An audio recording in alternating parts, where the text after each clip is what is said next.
देखो बच्चों, कई बार इस एलसी ऑस्किलेटरी सर्किट में बहुत सारी चीजें नहीं, बस इतना ही पूछता है कि इंडक्टर से बहने वाली करंट की मैक्सिमम वैल्यू या करंट का एम्पलीट्यूड कितना हो पूछता है। तो अभी तो हमने इसको डिटेल में निकाला था, है ना? वही जुगाड़ लगा लगा करके कैपेसिटर के चार्ज का एक्सप्रेशन निकाला था, फिर डिफरेंशिएशन करके करंट का एक्सप्रेशन निकाला था, और करंट के एक्सप्रेशन में साइन ओमेगा टी के पीछे जो भी आएगा वो करंट का एम्पलीट्यूड या करंट की मैक्सिमम वैल्यू का काम करेगा।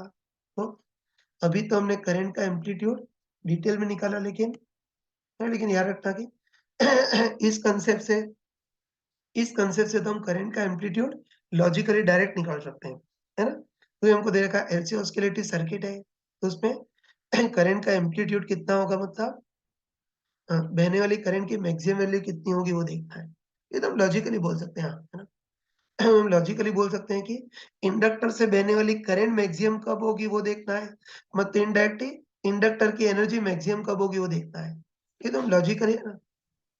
ये ना, तो ठीक है, हम लॉजिकली बोल सकते हैं कि इंडक्टर से बहने वाली करंट लॉजिकली बोल सकते हैं कि इंडक्टर से बहने वाली करंट मैक्सिमम या इंडक्टर की एनर्जी मैक्सिमम तब होगी जब कैपेसिटर की एनर्जी 0 हो जाए, मतलब कैपेसिटर का चार्ज 0 हो जाए। अभी देखा था ना यार, है ना? बोल सकते हैं कि तो इंडक्टर से बहने वाली करंट या इंडक्टर की एनर्जी मैक्सिमम तब होगी जब कैपेसिटर की एनर्जी 0 हो जाए, मतलब कैपेसिटर का चार्ज 0 हो जाए।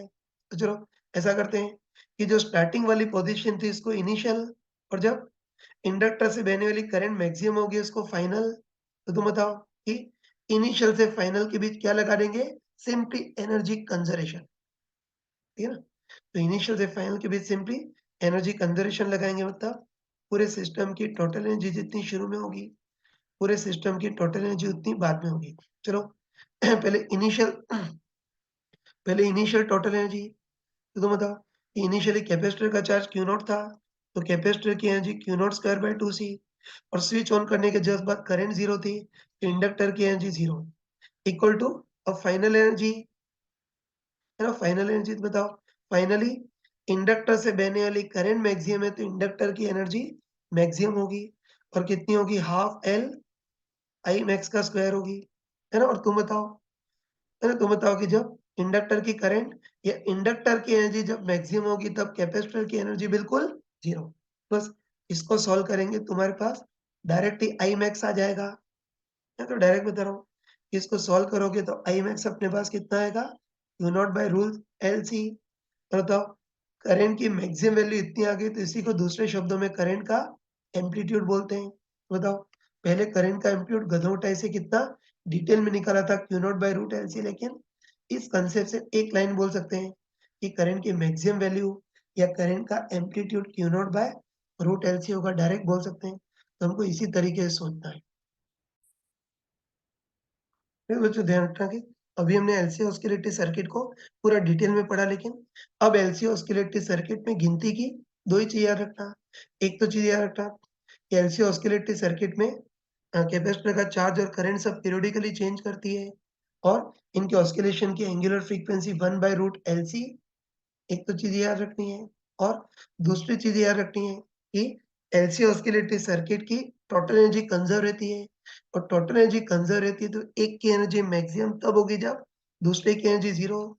तो इंडक्टर की एनर्जी मैक्सिमम तब जब कैपेसिटर की एनर्जी 0 हो, और कैपेसिटर की एनर्जी मैक्सिमम तब होगी जब इंडक्टर की एनर्जी 0। That's all. 2 ही चीज़ याद रखनी है, तीसरा कोई भी याद रखने की ज़रूरत नहीं है।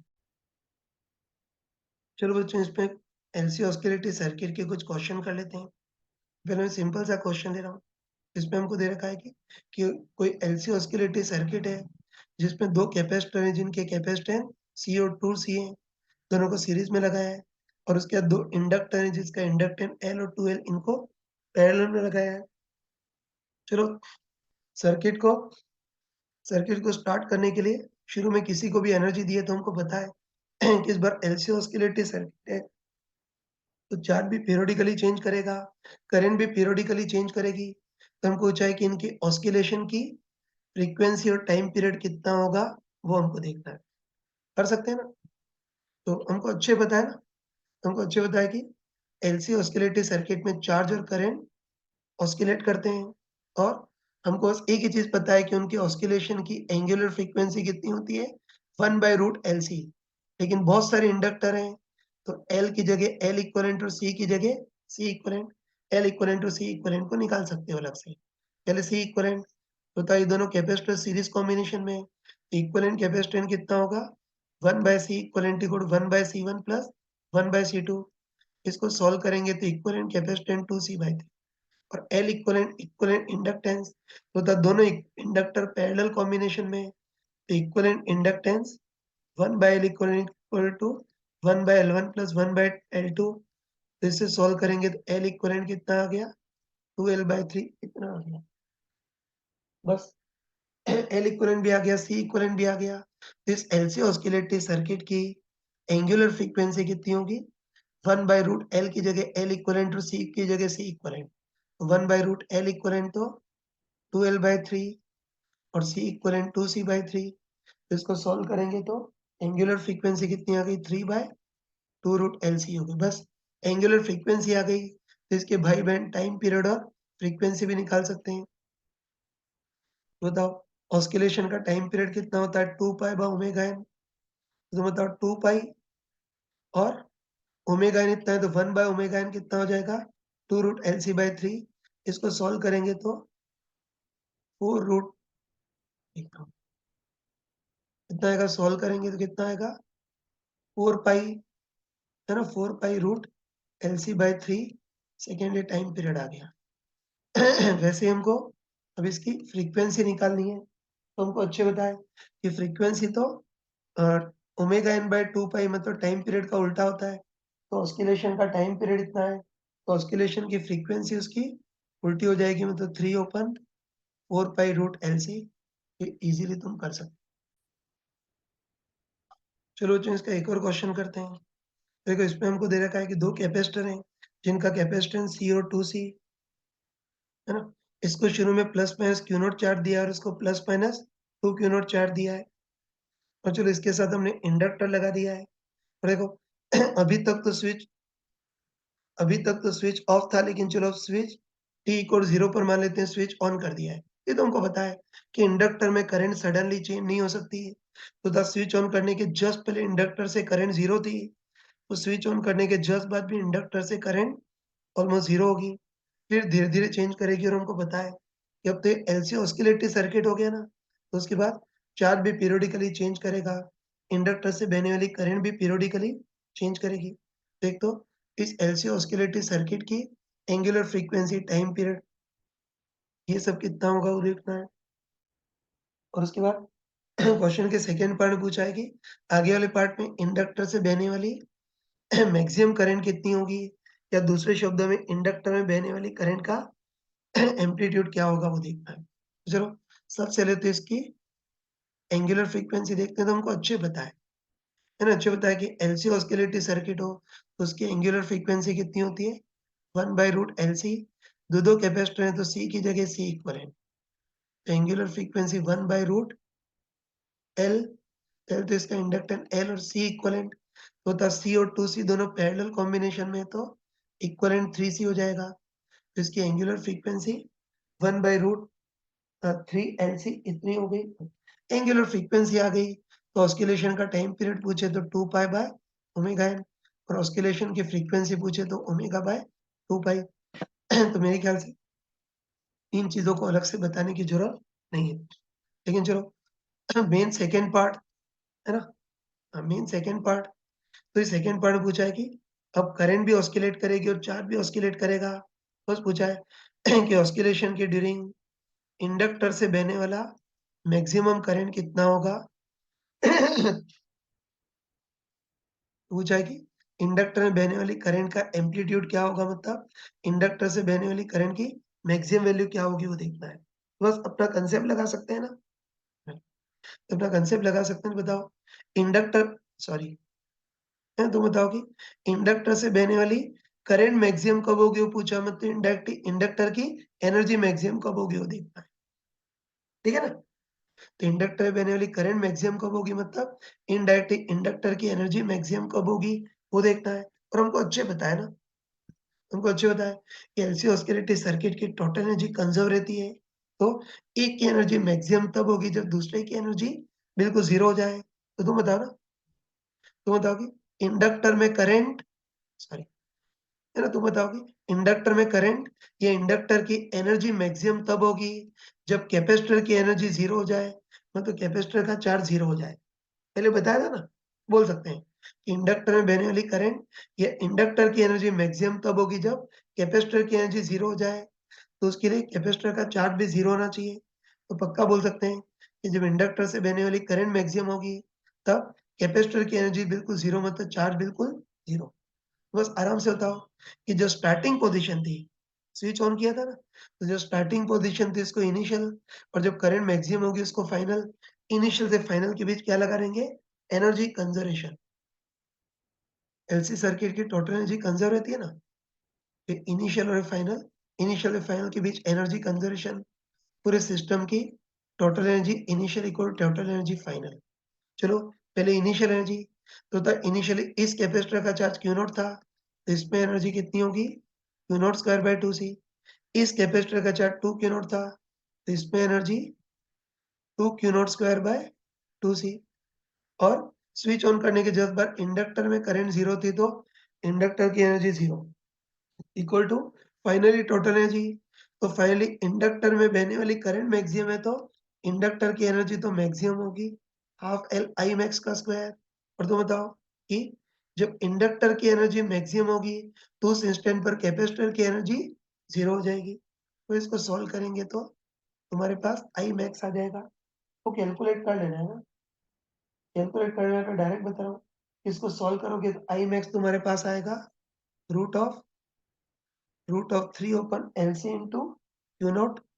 बस हम बोल सकते हैं कि आगे वाले जो ऑस्किलेशन है उसमें इंडक्टर से बहने वाली करंट का मैक्सिमम वैल्यू इतना होगा, और करंट का जो मैक्सिमम वैल्यू होता है उसी को दूसरे शब्दों में करंट का एम्पलीट्यूड बोल सकते हैं। तो करंट का मैक्सिमम वैल्यू और करंट का एम्पलीट्यूड इतना आ गया। बस अब थर्ड पार्ट में पूछा है कि इंडक्टर से बहने वाली करंट का पूरा फंक्शन क्या होगा वो देखना है। तो तुम बताओ कि इंडक्टर में बहने वाली करंट की मैक्सिमम वैल्यू या करंट का एम्पलीट्यूड तो कितना होगा? √3/√LC into Q. तो बताओ ना, कभी कोई चीज़ पीरियोडिकली चेंज करे, तो शुरू में क्या आता है? करंट का एम्पलीट्यूड ही आता है ना। तो उस इंडक्टर से बहने वाली करंट का एम्पलीट्यूड तो √3/LC इंटू क्यू नॉट है।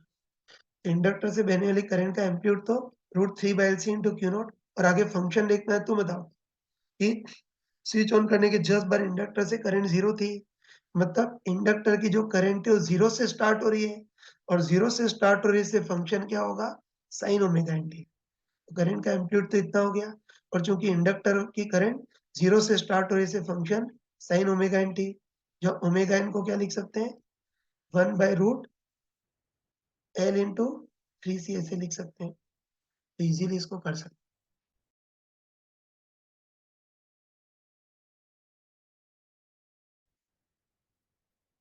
फिर बच्चों इसका लास्ट एक इम्पोर्टेंट क्वेश्चन करते हैं।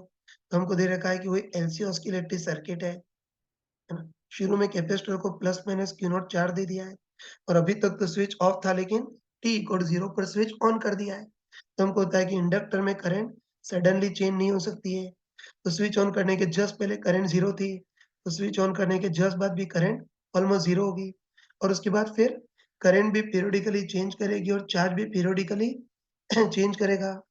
तो उस क्वेश्चन के पहले पार्ट में पूछा है कि जिस इंस्टेंट पर कैपेसिटर और इंडक्टर की एनर्जी बराबर हो जाए, होगी ना, पीरियोडिकली चेंज करेगी, तो बीच में कई बार बराबर भी होगी ना। तो पूछा है कि जिस इंस्टेंट पर कैपेसिटर और इंडक्टर की एनर्जी बराबर हो जाए, उस इंस्टेंट पर कैपेसिटर पर चार्ज कितना होगा और इंडक्टर में करंट कितनी होगी वो देखना है। और सेकंड पार्ट में पूछा है कि कितने टाइम के बाद इंडक्टर और कैपेसिटर की एनर्जी बराबर हो जाएगी, वो देखना है। बस इसको कर सकते हैं ना। बस हमको सबसे पहले पार्ट में तो पूछा है कि जिस इंस्टेंट पर इंडक्टर कैपेसिटर की एनर्जी बराबर हो जाए, तब कैपेसिटर का चार्ज और इंडक्टर की करंट कितनी हो देखना है।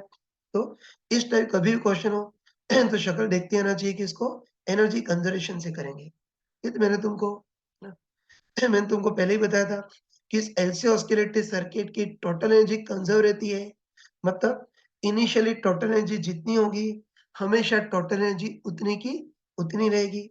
तो चलो पहले इस सर्किट की इनिशियल टोटल एनर्जी कितनी होगी वो देखना है।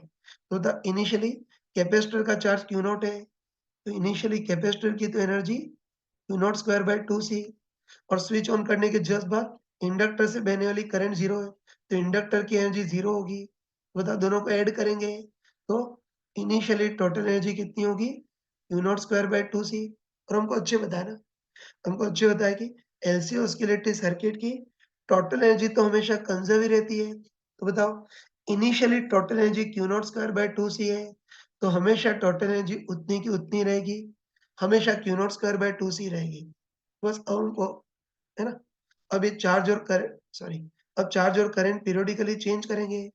बस हमको देखना है कि जिस इंस्टेंट पर कैपेसिटर और इंडक्टर की एनर्जी बराबर हो गई, तब चार्ज और करंट कितनी होगी वो देखना है ना? तो तुम बताओ 1 मिनट, तुम बताओ कि एलसी ऑस्किलेटरी सर्किट की टोटल एनर्जी कंज़र्व पता है? कि एलसी ऑस्किलेटरी सर्किट की टोटल एनर्जी कंज़र्व रहती है, मतलब शुरू में total energy Q not square by 2C है, तो हमेशा टोटल एनर्जी उतनी की उतनी रहेगी। तो तुम बताओ कि जिस इंस्टेंट पर कैपेसिटर और इंडक्टर की एनर्जी बराबर हो गई, उस इंस्टेंट पर जितनी भी टोटल एनर्जी उसमें आधी एनर्जी इंडक्टर के पास आ जाएगी और आधी एनर्जी कैपेसिटर के पास।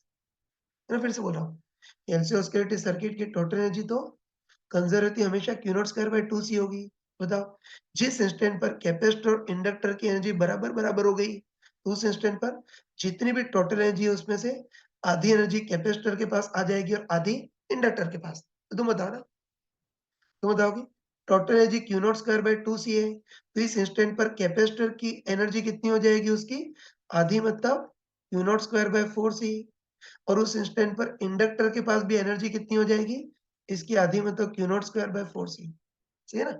जब दोनों की एनर्जी बराबर हो जाएगी, तो कैपेसिटर की भी एनर्जी टोटल एनर्जी की आधी, मतलब Q not square by 4C, और इंडक्टर की भी एनर्जी टोटल एनर्जी की आधी, मतलब Q not square by 4C। बस उस इंस्टेंट पर कैपेसिटर का चार्ज कितना होगा वो देखना है। तो बताओ कैपेसिटर की एनर्जी को क्यू स्क्वायर बाय 2C लिख देंगे। तो उस इंस्टेंट पर कैपेसिटर का चार्ज तो अपने पास कितना आ जाएगा? Q naught by root 2। और उस इंस्टेंट पर इंडक्टर से बहने वाली करंट देखनी है। तो बताओ इंडक्टर की जो एनर्जी है उसको खोल करके हाफ एल आई स्क्वायर, तो उस इंस्टेंट पर इंडक्टर में करंट भी आ जाएगी। तो ये सॉल्व करेंगे तो Q naught by root 2 L C. तो जब दोनों की एनर्जी आधी आधी हो जाएगी, तो उस इंस्टेंट पर जितनी भी टोटल एनर्जी हो आधी कैपेसिटर के पास और आधी इंडक्टर के पास आ जाएगी। तो कैपेसिटर के पास भी आधी, मतलब Q not square by 4C, और इंडक्टर के पास भी आधी, मतलब Q not square by 4C। Capacitor की एनर्जी को क्यू स्क्वायर बाय 2C, तो उस इंस्टेंट पर कैपेसिटर का चार्ज निकाल लिया। और इंडक्टर की एनर्जी को खोल करके हाफ एल आई स्क्वायर, तो उस इंस्टेंट पर इंडक्टर में करंट भी निकाल लिया। अब हमको पूछ रहा है, सेकंड पार्ट पूछ रहा है कि कितने टाइम के बाद दोनों की एनर्जी बराबर हो जाएगी, मतलब यहाँ से यहाँ तक टाइम कितना लगेगा वो पूछा है। वो भी निकाल सकते हैं, उसके लिए चलो हमको कैपेसिटर की चार्ज का पूरा फंक्शन निकालना है। तो पता है ना, ये बताओ कैपेसिटर की चार्ज की मैक्सिमम वैल्यू क्यू नॉट, तो चार्ज का एम्पलीट्यूड तो क्यू नॉट, और हमको पता है कि कैपेसिटर का चार्ज मैक्सिमम से स्टार्ट हो रहा है, इसलिए फंक्शन क्या होगा? कॉस ओमेगा एन टी होगा। बस बताओ, जब दोनों की एनर्जी बराबर हो जाएगी, तब कैपेसिटर का charge Q naught by root 2 ना। बस दोनों की एनर्जी बराबर कब होगी वो देखना है, मतलब इनडायरेक्टली कैपेसिटर का charge Q naught by root 2 कब होगा वो देखना है। तो उसके लिए कैपेसिटर का चार्ज क्या रख देंगे? क्यू नॉट बाय रूट 2 ही रख देंगे। सॉल्व कर सकते हैं। क्यू नॉट से क्यू नॉट कैंसल, तो सॉल्व करेंगे तो cos omega N T equal to 1 by root 2, जहाँ 1 बाय रूट 2 को हम कॉस 45 में तो कॉस पाई बाय 4 लिख सकते हैं। तो the cos omega N T equal cos pi by 4, तो omega N T equal to pi by 4। तो इसको सॉल्व करेंगे तो t equal to pi by 4 omega N इतना आ गया। जब ओमेगा एन की value 1 by root L C लिख सकते हैं। तो इसको सॉल्व करेंगे तो t इक्वल टू कितना आ गया अपने पास? पाई बाय 4, और ऊपर आ जाएगा तो रूट एल सी। बस इतने टाइम के बाद दोनों की एनर्जी बराबर हो जाएगी। तो ऐसे भी क्वेश्चन हो तो इजीली कर सकते हैं। देखो बच्चों, इस ईएमआई के चैप्टर में हमने सेल्फ इंडक्शन मतलब स्व प्रेरण पूरा कंप्लीट कर लिया। अब देखो अब इस ईएमआई का सबसे लास्ट टॉपिक पढ़ते हैं, अन्योन्य प्रेरण। ये इसको इंग्लिश में म्यूचुअल इंडक्शन बोलते हैं, ठीक है। तो चलो सबसे पहले देखते हैं कि ये अन्योन्य प्रेरण क्या होता है वो देखते हैं। देखो किसी की लैंग्वेज अच्छी हो तो नाम से ही क्लियर है कि खुद के कारण खुद में जो प्रेरण होता है उसको तो स्व प्रेरण बोलते हैं, और ऐसे ही एक के कारण दूसरे में जो प्रेरण होगा उसको अन्योन्य प्रेरण या म्यूचुअल इंडक्शन बोलेंगे। ठीक, तो आगे कंपेरेटिवली याद रखना कि खुद के कारण खुद में जो प्रेरण होता है उसको स्व प्रेरण, और एक के कारण दूसरे में जो प्रेरण होता है उसको अन्योन्य प्रेरण या म्यूचुअल इंडक्शन बोलते हैं। देखो सिंपल शब्दों में तो ये बोल सकते हैं कि अन्योन्य प्रेरण क्या होता है, एक के कारण दूसरे में जो प्रेरण होता है उसको अन्योन्य प्रेरण बोलते हैं। बाकी चाहो तो उसको किताबी शब्दों में भी लिख सकते हो। तो किताबी शब्दों में ये बोल सकते हैं कि एक के कारण दूसरे में प्रेरण होता है, मतलब एक के कारण दूसरे में जो ईएमएफ उत्पन्न होता है उस प्रक्रिया को अन्योन्य प्रेरण बोलते हैं, ठीक है।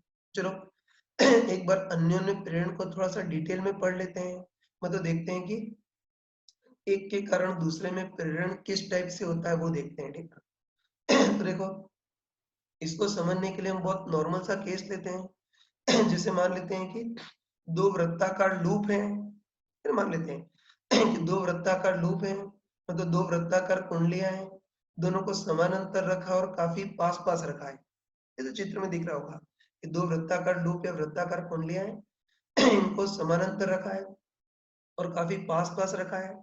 चलो ऐसा करते हैं कि इस लूप को ऑब्जेक्ट वन मान लेते हैं, और इस लूप जो सॉरी इस लूप को ऑब्जेक्ट वन मान लेते हैं और इस लूप को ऑब्जेक्ट टू मान लेते हैं। तो एक बार देखते हैं कि एक के कारण दूसरे में प्रेरण कैसे होगा, मतलब ऑब्जेक्ट वन के कारण ऑब्जेक्ट टू में प्रेरण किस टाइप से होगा वो देखते हैं, है ना। वही ऑब्जेक्ट वन के कारण टू में प्रेरण कैसे होगा वो देखते हैं। तो उसके लिए चलो ऐसा करते हैं कि ऑब्जेक्ट वन में I1 धारा बहाते हैं, है ना। तो इस ऑब्जेक्ट वन या इस लूप में I1 धारा बहाते हैं। तो हमको पता है कि ऑब्जेक्ट वन में धारा बहेंगे तो ऑब्जेक्ट वन के कारण चुंबकीय क्षेत्र भी उत्पन्न होगा, और ऑब्जेक्ट वन के कारण जो चुंबकीय क्षेत्र उत्पन्न होगा उसको हम चलो B1 बोल लेते हैं। तो हम समझते हैं कि ऑब्जेक्ट वन में धारा बहेंगे तो उसके कारण चुंबकीय क्षेत्र भी उत्पन्न होगा जिसको B1 बोल लेते हैं। बस तुम कॉमन सेंस से बताओ कि ऑब्जेक्ट वन का चुंबकीय क्षेत्र खुद की सतह को तो काटेगा ही, है ना। वही ऑब्जेक्ट वन का चुंबकीय क्षेत्र खुद की सतह को तो काटेगा ही, लेकिन साथ में इसकी कुछ चुंबकीय बल रेखाएं ऑब्जेक्ट टू की भी सतह को काटेंगी, तो बोल सकते हैं कि ऑब्जेक्ट वन का चुंबकीय क्षेत्र खुद की सतह को तो काटेगा ही, लेकिन साथ में इसकी कुछ चुंबकीय बल रेखाएं ऑब्जेक्ट टू की भी सतह को काटेंगी। तो हम बोल सकते हैं कि इससे वन के कारण टू से फ्लक्स गुजरेगा, है ना। बोल सकते हैं ऑब्जेक्ट वन का चुंबकीय क्षेत्र, ये ऑब्जेक्ट वन की कुछ चुंबकीय बल रेखाएं ऑब्जेक्ट टू की भी सतह को काटेंगी, तो इससे वन के कारण टू से फ्लक्स गुजरेगा। और ध्यान रखना कि वन के कारण टू से जो फ्लक्स गुजरेगा उसको इंग्लिश में क्या बोलेंगे, flux passing through object two due to one. ये तो थोड़ा ध्यान रखना कि वन के कारण टू से जो फ्लक्स गुजरेगा उसको इंग्लिश में क्या बोलेंगे, flux at two due to one, और इसको शॉर्ट फॉर्म में 5 to 1 ऐसे बोलते हैं।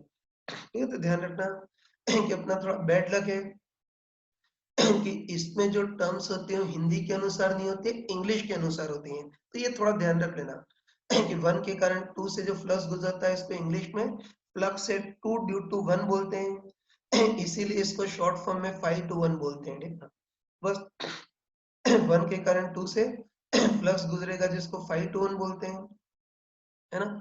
और हम लॉजिकली, है ना, लॉजिकली बोल सकते हैं कि वन के चुंबकीय क्षेत्र के कारण टू से जो फ्लक्स गुजरेगा वो हर बार धारा I1 के समानुपाती जरूर आएगा, है ना। लॉजिकली बोल सकते हैं, बताओ ऑब्जेक्ट वन का जो चुंबकीय क्षेत्र उत्पन्न होगा वो धारा I1 के समानुपाती होगा, तुम बताओ, हर नमूने का सेल्फ चुंबकीय क्षेत्र धारा I के समानुपाती होता ही है। तुम लॉजिकली सोच सकते हैं, है ना? तुम लॉजिकली सोच सकते हैं कि ऑब्जेक्ट 1 के कारण जो चुंबकीय क्षेत्र उत्पन्न होगा वो धारा I1 के समानुपाती होगा। तो 1 के चुंबकीय क्षेत्र के कारण 2 से जो फ्लक्स गुजरेगा वो भी धारा I1 के समानुपाती जरूर होगा। तो तुम मान के चलना कि हर बार ये मान के चलना कि हर बार 1 के कारण 2 से गुजरने वाला फ्लक्स मतलब 5 to 1 हर बार धारा I1 के समानुपाती जरूर आएगा। तो हम क्या करें, हम क्या करते हैं, ये जो 5 to 1 इसको समथिंग इनटू I1 की फॉर्म में जमा देते हैं, है ना? ध्यान रखना, ये 5 to 1 I1 के समानुपाती जरूर आएगा। तो 5 to 1 को हम समथिंग इनटू I1 की फॉर्म में जमा देते हैं। तो ध्यान रखना कि 5 to 1 के एक्सप्रेशन में I1 के साथ जो भी कांस्टेंट आएंगे उसको सम्मिलित रूप से म्यूचुअल इंडक्टेंस बोलते हैं, या हिंदी में स्व प्रेरकत्व बोलते हैं, या इसको सिंबॉलिक फॉर्म में M21 बोल लेते हैं। ठीक है, तो बस ये ध्यान रखना है कि 1 के कारण 2 से फ्लक्स निकालेंगे, है ना? वो सिंपल तरीका। तो ऑब्जेक्ट 1 में धारा बहाएंगे, उसके कारण ऑब्जेक्ट 2 से गुजरने वाला फ्लक्स निकालेंगे, और 1 के कारण 2 से जो फ्लक्स है वो I1 के समानुपाती जरूर आएगा। तो इस 5 to 1 को समथिंग इनटू I1 की फॉर्म में लिख देंगे।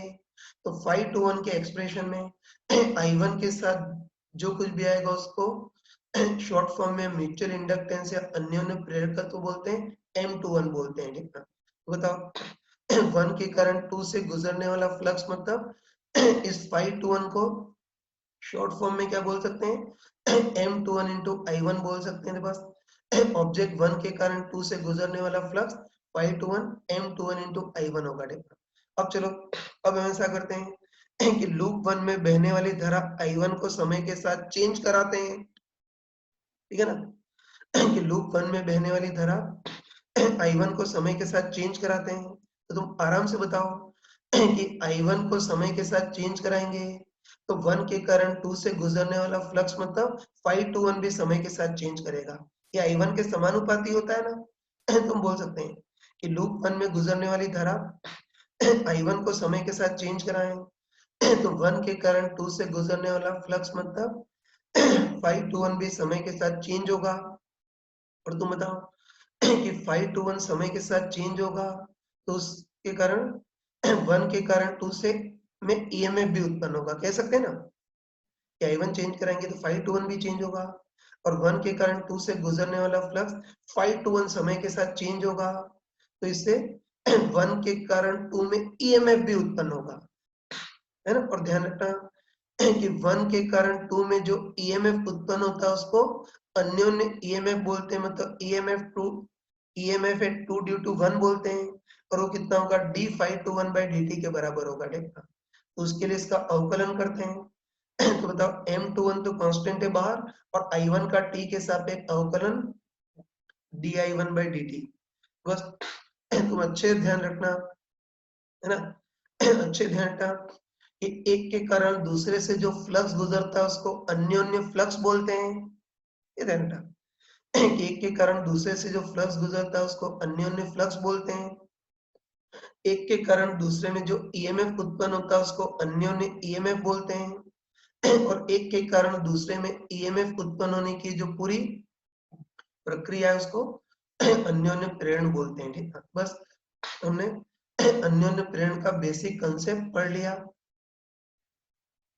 हाँ बच्चों देखो, अभी हमने अन्योन्य प्रेरण का बेसिक कंसेप्ट पढ़ लिया, और इसमें एक इम्पोर्टेंट चीज हमने पढ़ी, म्यूचुअल इंडक्टेंस या अन्योन्य प्रेरकत्व। ये मुंह दुखने आता है इससे, अन्योन्य प्रेरकत्व की जगह में म्यूचुअल इंडक्टेंस ही बोलूंगा, जिसको M21 बोलते हैं। ठीक है, तो चलो एक बार देख लेते हैं कि म्यूचुअल इंडक्टेंस किस चीज पर निर्भर करेगा, वो देखना है। ठीक है, तो आगे तो हम क्वेश्चन में इसको सॉल्व करेंगे, है ना? आगे इसको क्वेश्चन में मैथमेटिकली तो देख लेंगे, लेकिन अभी हम, है ना, अभी हम लॉजिकली बोल सकते हैं कि जो म्यूचुअल इंडक्टेंस है वो इन दोनों लूप के आकार पर निर्भर करेगा, और साथ में दोनों की रिलेटिव स्थिति पर निर्भर करेगा, है ना? तो हम कॉमन सेंस बोल सकते हैं कि जो म्यूचुअल इंडक्टेंस है वो इन दोनों लूप के आकार पर भी निर्भर करेगा, और साथ में इनकी रिलेटिव स्थिति पर भी निर्भर करेगा। जैसे तुम फीलिंग से बताओ, तुम फीलिंग से बताओ कि अगर दोनों लूप बहुत ही दूर-दूर हों, सॉरी फीलिंग से बताओ कि दोनों लूप बहुत पास-पास हों, तब तो एक के कारण दूसरे से फ्लक्स ज़्यादा गुजरेगा, मतलब म्यूचुअल इंडक्टेंस भी ज़्यादा होगा। ऐसे होता अब दोनों लूप काफ़ी दूर-दूर हों, तो फिर एक के कारण दूसरे से फ्लक्स कम गुजरेगा तो म्यूचुअल इंडक्टेंस कम होगा। और अगर दोनों लूप बहुत ही दूर-दूर हो, मतलब अनंत दूरी पर हो, तो फिर एक के कारण दूसरे से कोई फ्लक्स नहीं गुजरेगा, तो म्यूचुअल इंडक्टेंस टेंड्स टू 0 हो जाएगा, ठीक ना? ऐसे ही एक और चीज देख सकते हो, बताओ दोनों लूप अगर एक ही तल में हो, सॉरी तुम बोल सकते हो दोनों लूप अगर समानांतर हो, तो एक का चुंबकीय क्षेत्र दूसरे को ज्यादा काटेगा, मतलब म्यूचुअल इंडक्टेंस ज्यादा होगा। अगर दूसरा लूप थोड़ा टेढ़ा हो तो म्यूचुअल इंडक्टेंस कम होगा। और तुम सोच के बताओ कि ये दोनों लूप परस्पर लंबवत तल में हो, है ना? सोच के बताओ कि दोनों लूप परस्पर लंबवत तल में हो, मतलब एक ऊर्ध्वाधर और एक क्षैतिज तल में हो, तब तो एक का चुंबकीय क्षेत्र दूसरे को काट ही नहीं पाएगा, समानांतर ही निकल जाएगा। दोनों परस्पर लंबवत तल में हो, तब तो एक का चुंबकीय क्षेत्र दूसरे को काट ही नहीं पाएगा, मतलब म्यूचुअल इंडक्टेंस लगभग 0 होगा। इसे हम पक्का बोल सकते हैं कि जो म्यूचुअल इंडक्टेंस है वो कोई धरा-वरा पे निर्भर नहीं करता है। म्यूचुअल इंडक्टेंस एक तो दोनों के आकार पर निर्भर करता है और एक दोनों की रिलेटिव स्थिति पर निर्भर करता है। तो ये म्यूचुअल इंडक्टेंस के ये सारे बेसिक कंसेप्ट हमने पढ़ लिए, ठीक है ना? अब देखो, अब म्यूचुअल इंडक्टेंस में कुछ इंपॉर्टेंट चीजें होती हैं, वो देखना। ये तो देखो, जैसे अभी हमने 1 के कारण 2 से फ्लक्स निकाला, और मैंने बताया था कि 1 के कारण 2 से जो फ्लक्स गुजरता है उसको तो इंग्लिश में फ्लक्स से 2 ड्यू टू 1 बोलते हैं, और वैसे हम उल्टा 2 के कारण 1 से भी फ्लक्स निकाल सकते हैं। और ध्यान रखना कि 2 के कारण 1 से गुजरने वाला जो फ्लक्स है उसको इंग्लिश में हम क्या बोलेंगे? Flux at 1 due to 2। ठीक है, तो देखो तुम अच्छे से ध्यान रखना, है ना? तुम अच्छे ध्यान रखना कि 1 के कारण 2 से गुजरने वाला फ्लक्स और 2 के कारण 1 से गुजरने वाला फ्लक्स, मतलब 521 और 512 बराबर होने जरूरी नहीं है। आगे क्वेश्चन में भी तुम देख लोगे। ठीक है, तो ध्यान रखना कि 1 के कारण 2 से गुजरने वाला फ्लक्स और 2 के कारण 1 से गुजरने वाला फ्लक्स, मतलब 521 और 512 भी बराबर होने जरूरी नहीं है। वैसे ईएमएफ में भी ईएमएफ 21 और ईएमएफ 12 भी बराबर होने जरूरी नहीं है। मैंने लिख दिया है कि 521 और 512 भी बराबर होने जरूरी नहीं है। ईएमएफ 21 और ईएमएफ 12 भी बराबर होने जरूरी नहीं है, लेकिन जो म्यूचुअल इंडक्टेंस होता है ना, जो म्यूचुअल इंडक्टेंस होता है, मतलब M21 और M12 ये एग्जैक्टली बराबर होते हैं। ठीक है ना? तो इसको ध्यान रखना तुम यार कि 521 और 512 भी बराबर होने जरूरी नहीं है। ईएमएफ 12 और ईएमएफ 21 भी बराबर होने जरूरी नहीं है। लेकिन जो म्यूचुअल इंडक्टेंस होता है, ये जो म्यूचुअल इंडक्टेंस होता है, मतलब M21 और M12 एग्जैक्टली बराबर होते हैं। और ध्यान रखना कि बराबर क्यों होते हैं, उसका राज न्यूटन के क्रिया प्रतिक्रिया नियम पर आधारित होता है। देखो वैसे तो अपने, है ना, वैसे तो अपने 12th या जेई लेवल के लिए हमको डायरेक्ट ध्यान में ही रखना है ना? वही कि 12th या जेई लेवल के लिए डायरेक्ट ध्यान में ही रखना है कि न्यूटन के क्रिया प्रतिक्रिया नियम के आधार पर M21 और M12 एग्जैक्टली बराबर होते हैं। लेकिन ये बराबर क्यों होते हैं उसका डिटेल एक्सप्लेनेशन हम इंजीनियरिंग के फर्स्ट ईयर में पढ़ते हैं। ध्यान रखना कि दोनों बराबर क्यों होते हैं, उसका डिटेल एक्सप्लेनेशन इंजीनियरिंग के फर्स्ट ईयर में पढ़ते हैं। तो मैं पूरा डिटेल तो नहीं बता पाऊंगा क्योंकि फिर हम टॉपिक से भटक जाएंगे। तो पूरा डिटेल तो नहीं बता पाऊंगा, लेकिन जस्ट मैं बहुत ही शॉर्ट में बता रहा हूँ। देखो फर्स्ट ईयर में तुम पढ़ोगे ये लूप एक के कारण दूसरे की ऊर्जाएं पढ़ोगे। हमको पता है कि खुद के कारण खुद की जो ऊर्जा होती है तो उसको तो सेल्फ ऊर्जा बोलते हैं, और वो हाफ LI² होती है, ठीक ना? लेकिन फर्स्ट ईयर में तुम एक के कारण दूसरे की ऊर्जा निकालोगे, ठीक ना? और फर्स्ट ईयर में तुम पढ़ोगे कि लूप 1 के कारण 2 की जो ऊर्जा होती है वो कितनी आती है, M21 इंटू I2I1। कोई मूर्ख ये मत पूछना कि कहाँ से आया, फर्स्ट ईयर तक तुमको इंतजार करना पड़ेगा, ठीक ना? तो ध्यान रखना फर्स्ट ईयर में हम ये करते हैं कि लूप 1 के कारण 2 की ऊर्जा निकालते हैं और अगर कैलकुलेशन करते हैं तो लूप 1 के कारण 2 की ऊर्जा आती है M21 into I2I1। वैसे ही हम लूप 2 के कारण 1 की भी ऊर्जा निकाल सकते हैं और अगर लूप 2 के कारण 1 की अगर ऊर्जा निकालोगे, फर्स्ट स्टेप में करते हैं कि लूप 2 के कारण 1 की ऊर्जा निकालोगे तो वो तुम्हारे पास आती है M12 I1 I2 ये आती है। तुम आराम से बताओ, कि न्यूटन के क्रिया प्रतिक्रिया नियम के आधार पर 1 के कारण 2 पर लगने वाला बल और 2 के कारण 1 पर लगने वाला बल मान में समान होते हैं ना। पढ़ा होगा कि न्यूटन के क्रिया प्रतिक्रिया नियम के अनुसार 1 के कारण 2 पर बल और 2 के कारण 1 पर लगने वाला बल मान में समान होते हैं। बस 2 के कारण 1 और 1 के कारण 2 पर लगने वाला बल समान होंगे तो ये ऊर्जा भी समान होगी, मतलब 1 के कारण 2 की ऊर्जा और 2 के कारण 1 की ऊर्जा भी बराबर होनी चाहिए। ये तो बस 1 के कारण 2 की ऊर्जा और 2 के कारण 1 की ऊर्जा को बराबर करते हैं, तो बस बराबर करेंगे तो I1 I2 से I2 I1 कैंसिल हो जाएगा तो M21 इक्वल टू M12। तो फर्स्ट ईयर में इसको पढ़ोगे लेकिन अभी मूर्खों से इसमें दिमाग खपाने की जरूरत नहीं है, ठीक है। इसमें फालतू ये डेरिवेशन उसके दिमाग खपाने की जरूरत नहीं है। आगे डायरेक्ट ध्यान रखना कि 521 और 512 भी बराबर होने जरूरी नहीं है। EMF 12 और EMF 21 भी बराबर होने जरूरी नहीं है। लेकिन न्यूटन के क्रिया प्रतिक्रिया नियम के आधार पर हम बोल सकते हैं कि M21 और M12 ये एग्जैक्टली बराबर होने ही चाहिए। बस ये म्यूचुअल इंडक्टेंस के, ठीक है ना, ये म्यूचुअल इंडक्टेंस के हमने सारे कंसेप्ट पढ़ लिए, ये सारी बेसिक चीजें हमने पढ़ ली, ठीक है। अब देखो, अब इसमें क्वेश्चन कैसे आते हैं वो देखना, है ना।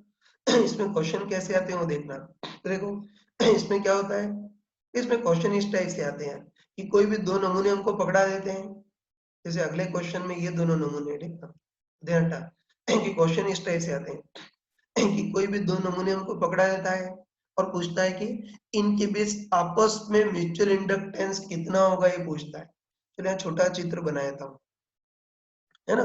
फिर बोलो कि इसमें क्वेश्चन कैसे आते हैं वो देखना। तो देखो क्वेश्चन में ये होता है कि कोई भी दो नमूने तुमको पकड़ा देता है और पूछता है कि इनके बीच आपस में म्यूचुअल इंडक्टेंस कितना होगा, ये पूछता है। ये तो अच्छे ध्यान रखना कि कभी भी म्यूचुअल इंडक्टेंस निकालना हो तो उसका सेट तरीका होता है ना, घबराना मत। ध्यान रखना कि कभी भी हमको म्यूचुअल इंडक्टेंस निकालना हो तो उसका सेट तरीका होता है। याद रखना कि कभी भी म्यूचुअल इंडक्टेंस निकालना हो तो हम क्या करते हैं, सिंपली ऑब्जेक्ट 1 में I1 धारा बहाते हैं और उसके कारण ऑब्जेक्ट 2 से गुजरने वाला फ्लक्स निकालते हैं। ये तो फिर से बोलो कि कभी भी म्यूचुअल इंडक्टेंस निकालना हो तो उसका सेट तरीका होता है। ठीक, ध्यान रखना कि म्यूचुअल इंडक्टेंस कभी भी निकालना हो तो हम क्या करते हैं, ऑब्जेक्ट 1 में I1 धारा बहाते हैं और उसके कारण ऑब्जेक्ट 2 से गुजरने वाला फ्लक्स निकालते हैं। तो मैंने लिख दिया है म्यूचुअल इंडक्टेंस म्यूचुअल इंडक्टेंस ज्ञात करने के लिए हम क्या करते हैं, ऑब्जेक्ट 1 में I1 धारा बहाते हैं और उसके कारण ऑब्जेक्ट 2 से गुजरने वाला फ्लक्स निकालते हैं। और हमको पता है कि 1 के कारण 2 से जो फ्लक्स गुजरेगा उसको 521 बोलेंगे ना। तो बस सिंपल कि ऑब्जेक्ट 1 में धारा बहाते हैं और उसके कारण ऑब्जेक्ट 2 से गुजरने वाला फ्लक्स निकालते हैं, मतलब 521 निकालते हैं, है ना। और तुम बिल्कुल मान के चलना कि 521 धारा I1 के समानुपाती जरूर आएगा। बस ये जो भी 521 है इसको समथिंग इनटू I1 की फॉर्म में लिख देंगे, तो बस 521 के एक्सप्रेशन में I1 के साथ जो जो भी नमूने आएंगे उनको सम्मिलित रूप से म्यूचुअल इंडक्टेंस M21 बोल देंगे और इस कंसेप्ट से बोल सकते हैं कि जो M21 होगा वही M12 के बराबर होगा। ठीक है, तो वही म्यूचुअल इंडक्टेंस ज्ञात करने का मेथड मैंने क्लियरली लिख दिया है। ठीक है, तो अब बिल्कुल मत डरना, है ना, बिल्कुल मत घबराना। याद रखना कि कभी भी म्यूचुअल इंडक्टेंस कभी भी म्यूचुअल इंडक्टेंस निकालना बस एक ही तरीका कि ऑब्जेक्ट 1 में I1 धारा बहाएंगे और उसके कारण ऑब्जेक्ट 2 से गुजरने वाला फ्लक्स ज्ञात करेंगे। फिर 1 के कारण 2 से गुजरने वाला फ्लक्स मतलब 5 to 1 हमेशा I1 के समानुपाती जरूर आएगा। तो 5 to 1 को समथिंग इनटू I1 की फॉर्म में लिख देंगे।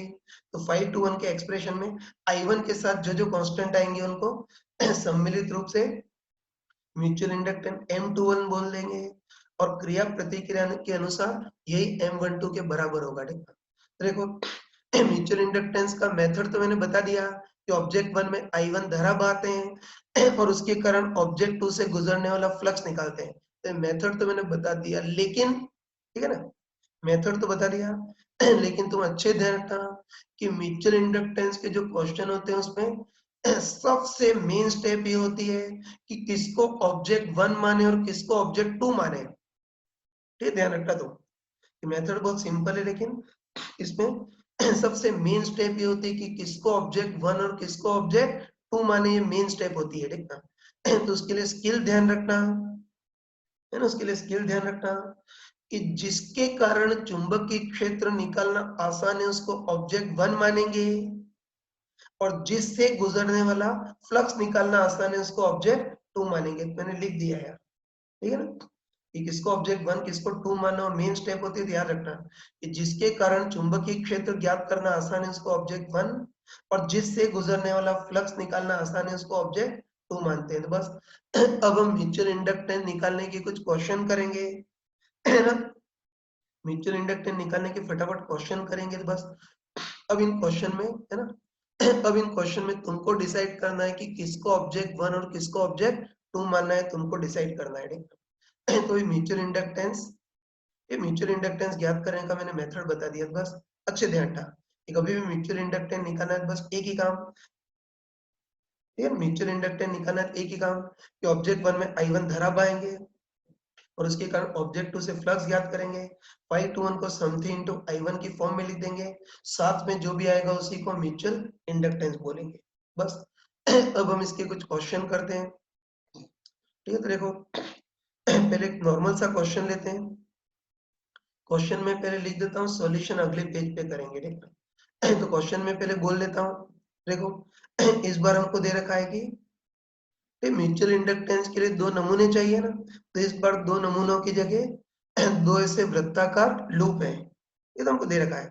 इस बार दो नमूने की जगह दो ऐसे वृत्ताकार लूप है, दोनों सकेंद्री रखे और एक ही तल में रखे। ठीक है, तो चित्र दिख रहा होगा कि दो नमूने के रूप में हमने दो वृत्ताकार लूप लिए, दोनों सकेंद्री और एक ही तल में। जो अंदर वाला लूप है उसकी त्रिज्या स्मॉल आर और बाहर वाला जो लूप है उसकी त्रिज्या कैपिटल आर, है ना। और हमको इस बार दे रखा है कि बाहर वाले लूप की तुलना में अंदर वाला लूप बहुत ही छोटा है, मतलब small R is very very less than capital R है। मतलब जैसे बाहर वाले लूप की त्रिज्या 1 मीटर है तो अंदर वाले लूप की त्रिज्या 1 मिलीमीटर है। तो हमको दे रखा है कि बाहर की तुलना में अंदर वाला लूप बहुत ही छोटा है, मतलब r is very very less than capital R है। बस अब हमको पूछा है कि इन दोनों नमूनों का आपस में म्यूचुअल इंडक्टेंस कितना होगा वो देखना है। मेन क्वेश्चन तो यही है कि इन दोनों का आपस में म्यूचुअल इंडक्टेंस कितना होगा वो देखना है। और उसके बाद सेकेंड पार्ट कुछ और पूछा है कि अंदर वाले में I2 धारा बहे तो बाहर वाले से गुजरने वाला फ्लक्स, वो तो हम आगे करेंगे। बाकी क्वेश्चन का मेन पार्ट ये है कि इन दोनों का आपस में म्यूचुअल इंडक्टेंस कितना होगा वो ज्ञात करना है। चलो सॉल्यूशन अगले पेज पे देखते हैं, तो बहुत ध्यान से देखना। वो इस बार हमको दे रखा है कि दो नमूनों की जगह दो वृत्ताकार लूप लिए हैं, दोनों सकेंद्रीय और एक ही तल में। बाहर वाला लूप बहुत ही बड़ा है, इसकी त्रिज्या कैपिटल आर और अंदर वाला लूप बहुत ही छोटा है, उसकी त्रिज्या स्मॉल आर। और हमको दे रखा है कि बाहर की तुलना में अंदर वाला लूप बहुत ही छोटा है, मतलब small R is very very less than capital R है, मतलब इसकी त्रिज्या 1 मीटर हो तो इसकी 1 मिलीमीटर होगी। बस अब हमको पूछा है कि अब हमको पूछा है कि इन दोनों का आपस में म्यूचुअल इंडक्टेंस कितना होगा वो देखना है। तो बताओ म्यूचुअल इंडक्टेंस निकालने में हम बिल्कुल नहीं घबराते हैं, है ना, वही म्यूचुअल इंडक्टेंस निकालने में हम बिल्कुल घबराते नहीं है, हमको अच्छे पता है। बस कभी भी सॉरी, हमको अच्छे पता है कि कभी भी म्यूचुअल इंडक्टेंस निकालना हो तो उसका एक ही तरीका, मैंने बताया था कि म्यूचुअल इंडक्टेंस निकालना तो एक ही तरीका कि ऑब्जेक्ट 1 में I1 धारा बहाएंगे और उसके कारण ऑब्जेक्ट 2 से गुजरने वाला फ्लक्स निकाल लेंगे। लेकिन इस बार भी म्यूचुअल इंडक्टेंस निकालने में सबसे बड़ी सॉरी इस बार म्यूचुअल इंडक्टेंस निकालने में सबसे मेन स्टेप ये है कि किसको ऑब्जेक्ट 1 और किसको ऑब्जेक्ट 2 माने वो देखना है। ठीक है, तो देखो उसके लिए मैंने स्किल बताई थी कि जिसके कारण चुंबकीय क्षेत्र ज्ञात करना आसान है उसको ऑब्जेक्ट 1 और जिससे गुजरने वाला फ्लक्स निकालना आसान है उसको ऑब्जेक्ट 2। ठीक है, तो तुम सोच सकते हो किसको 1 और किसको 2 माने।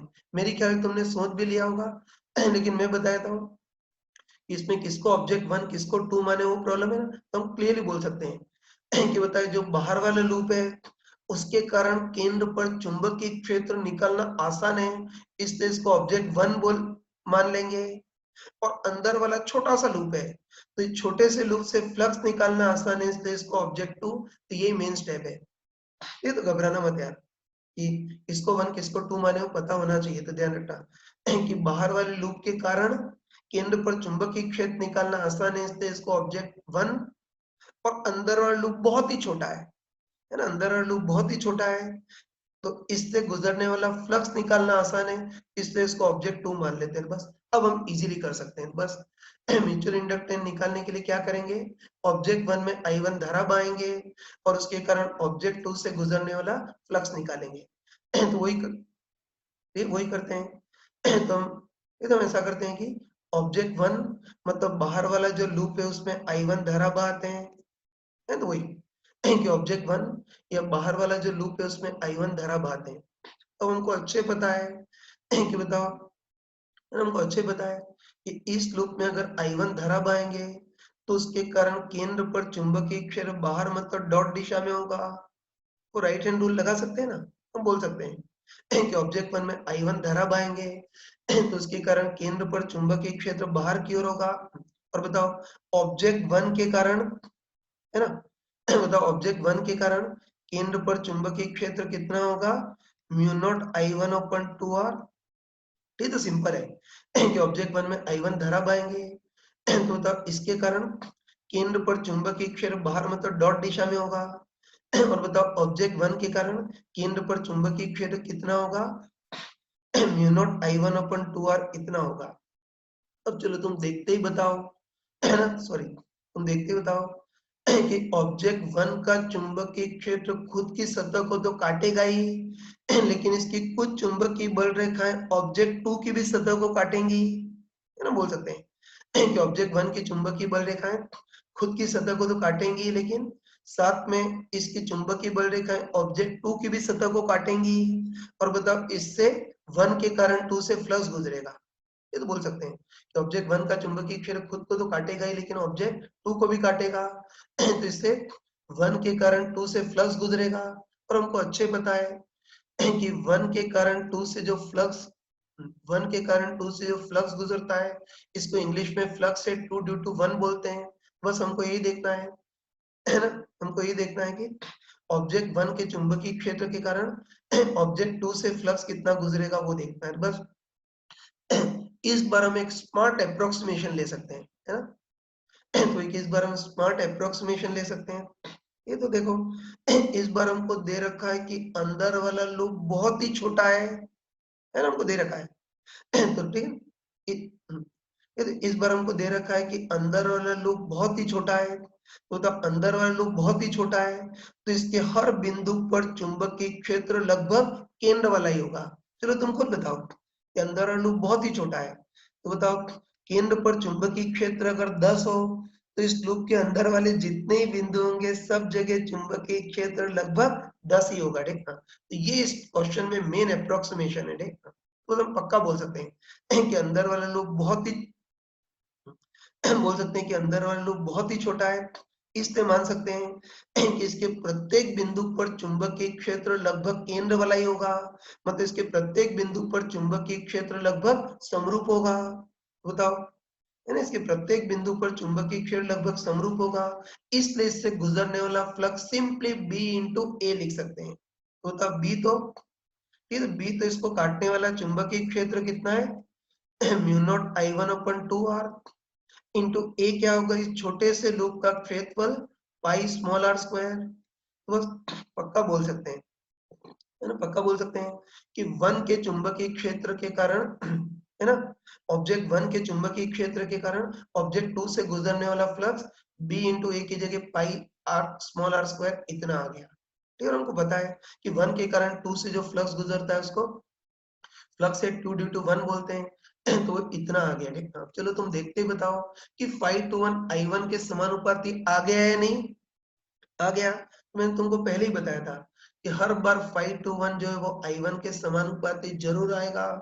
तो बताओ इस बार भी जो 5 to 1 है वो I1 के समानुपाती आ गया। बस अब हम क्या करेंगे, इस 5 to 1 को समथिंग इनटू I1 की फॉर्म में लिखेंगे।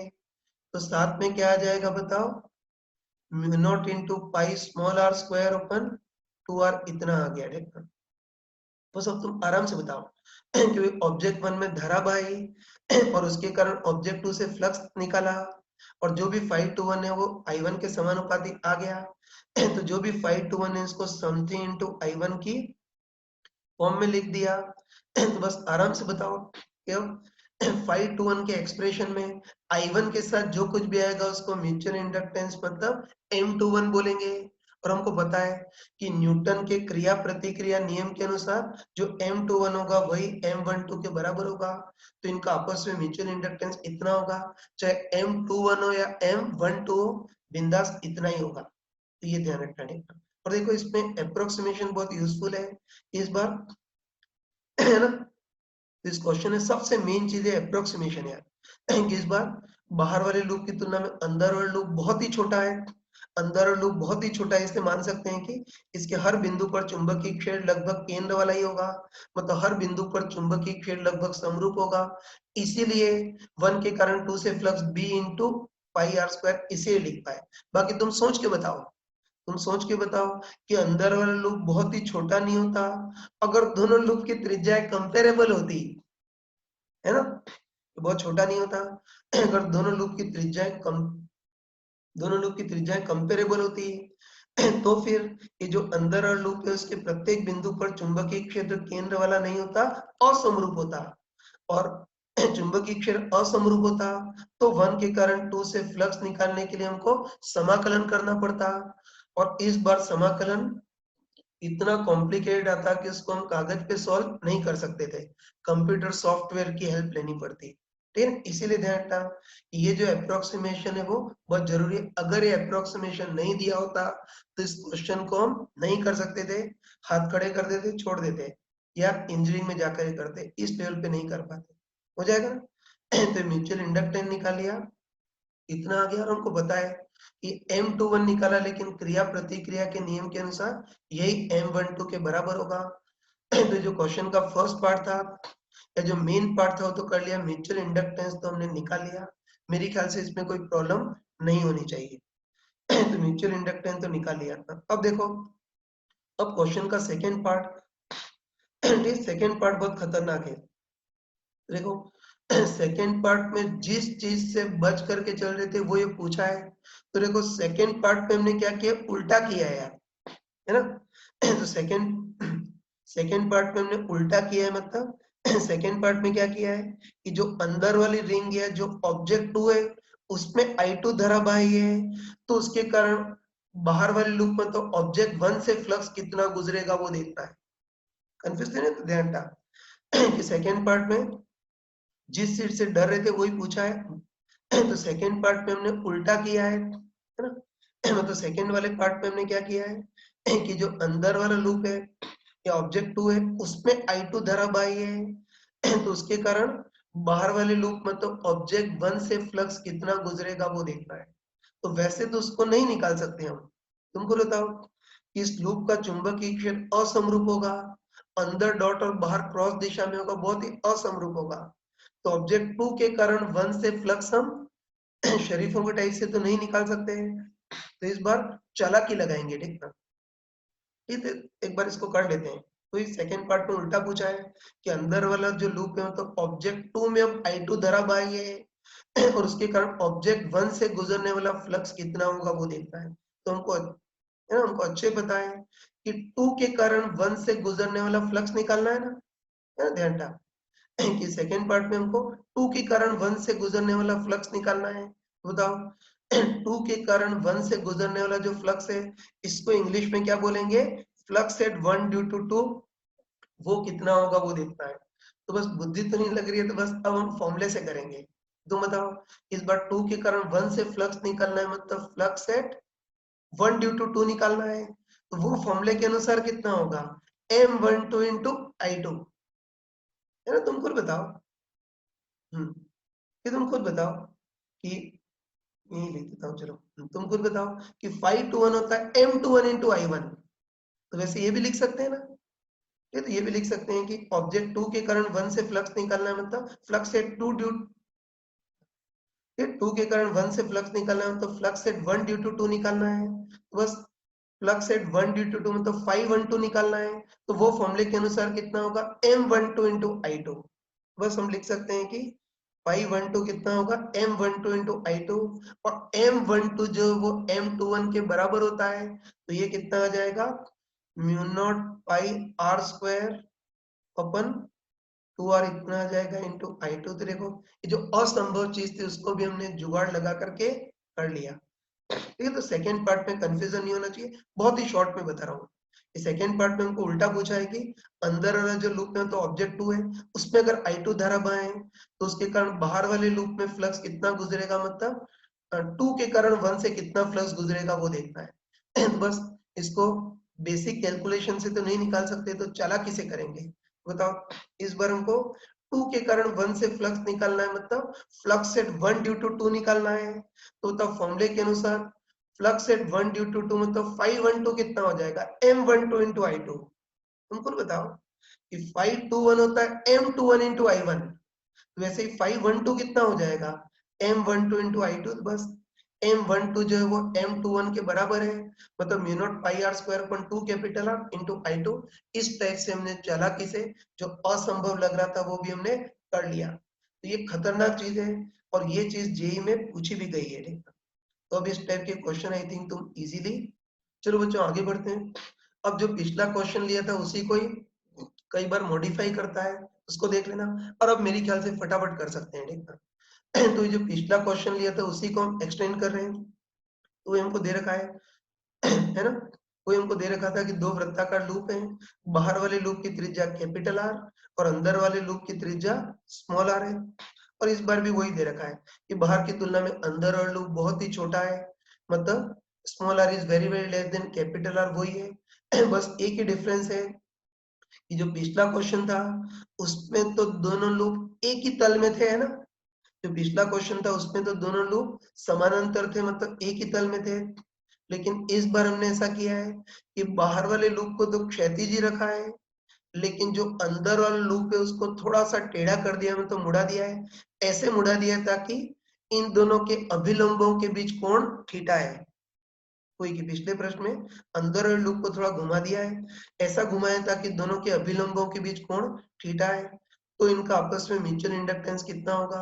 और अगले पार्ट में दे रखा है कि दोनों के अभिलंबों के बीच कोण 90 डिग्री है, मतलब परस्पर लंबवत तल में हो, तो म्यूचुअल इंडक्टेंस कितना होगा वो देखते हैं। चलो कर लेते हैं। तो सेम वही क्वेश्चन है, लेकिन अंदर लूप को घुमा दिया है, ऐसे घुमाया ताकि दोनों के अभिलंबों के बीच कोण थीटा है। अब म्यूचुअल इंडक्टेंस कितना हो जाएगा वो देखना है। तो कोई बहुत ही स्मार्ट पर्सन तो शक्ल देखते ही बता सकता है। इस बार भी सेम वही मेथड लगेगा, लेकिन अंदर लूप को घुमा दिया, इससे म्यूचुअल इंडक्टेंस घट जाएगा, और कितना गुना हो जाएगा? cos थीटा गुना हो जाएगा। डायरेक्ट कर सकते हैं, लेकिन एक बार गधों टाइप से कर लेते हैं, ठीक है। बस इस बार भी सेम वही है, लेकिन दोनों समानांतर दिए हैं। अंदर लूप को घुमा दिया है, दोनों के अभिलंबों के बीच कोण थीटा है। म्यूचुअल इंडक्टेंस निकालना है, तो बस वही तरीका कि ऑब्जेक्ट 1 में धारा बहाएंगे और उसके कारण ऑब्जेक्ट 2 से गुजरने वाला फ्लक्स निकालेंगे। कौन 1 कौन 2 हम समझते हैं कि बाहर वाला लूप बड़ा है, उसके कारण केंद्र पर चुंबकीय क्षेत्र निकालना आसान है, तो ऑब्जेक्ट 1, और अंदर वाला लूप बहुत ही छोटा है तो उससे फ्लक्स निकालना आसान है, तो ऑब्जेक्ट 2 मान लेते हैं। बस वही तरीका कि ऑब्जेक्ट 1 में धारा बहाएंगे और उसके कारण ऑब्जेक्ट 2 से फ्लक्स निकालेंगे। चलो इस ऑब्जेक्ट 1 में I1 धारा बहाते हैं। तो बताओ, ऑब्जेक्ट 1 में I1 धारा बहाएंगे, है ना। ऑब्जेक्ट 1 में I1 धारा बहाएंगे तो उसके कारण केंद्र पर चुंबकीय क्षेत्र उत्पन्न होगा। और हमको पता है कि ऑब्जेक्ट 1 के कारण केंद्र पर चुंबकीय क्षेत्र कितना उत्पन्न होगा, mu naught I1 upon 2R। और इसकी दिशा कैसी होगी, अभिलंबित रूप से बाहर की ओर। अब अभिलंबित रूप से बाहर की ओर को मैं प्रदर्शित नहीं कर सकता, लेकिन इसको ऐसे प्रदर्शित कर रहा हूं, समझ जाना। ये दिशा अभिलंबित रूप से बाहर की ओर है। ठीक, तो ऑब्जेक्ट 1 के कारण केंद्र पर चुंबकीय क्षेत्र इतना होगा और दिशा अभिलंबित रूप से बाहर की ओर होगी। अब बताओ, है ना? अब ये चुंबकीय क्षेत्र खुद की सतह को तो काटेगा ही, लेकिन इसकी खुद चुंबकीय बल रेखा ऑब्जेक्ट 2 की भी सतह को काटेंगी। मतलब अब 1 के कारण 2 से फ्लक्स गुजरेगा, जिसको 5 to 1 बोलेंगे। और हम क्लियरली बोल सकते हैं कि पिछले केस में तो 1 का चुंबकीय क्षेत्र 2 को अभिलंबित काट रहा था, इससे फ्लक्स B into A। लेकिन इस बार दोनों के अभिलंबों के बीच कोण थीटा है, इससे इस बार 1 के कारण 2 से गुजरने वाला फ्लक्स BA की जगह BA cos थीटा हो जाएगा। तो बस अब 1 के चुंबकीय क्षेत्र के कारण 2 से फ्लक्स कितना होगा, BA cos थीटा। तो B तो mu naught I1 upon 2R।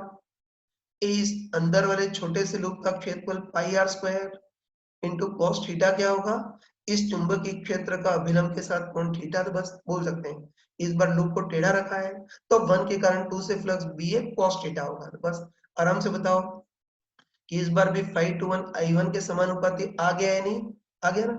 तो जो भी 5 to 1 है इसको समथिंग इंटू I1 की फॉर्म में लिख देंगे। तो I1 के साथ जो भी नमूना आएगा वो म्यूचुअल इंडक्टेंस का काम करेगा।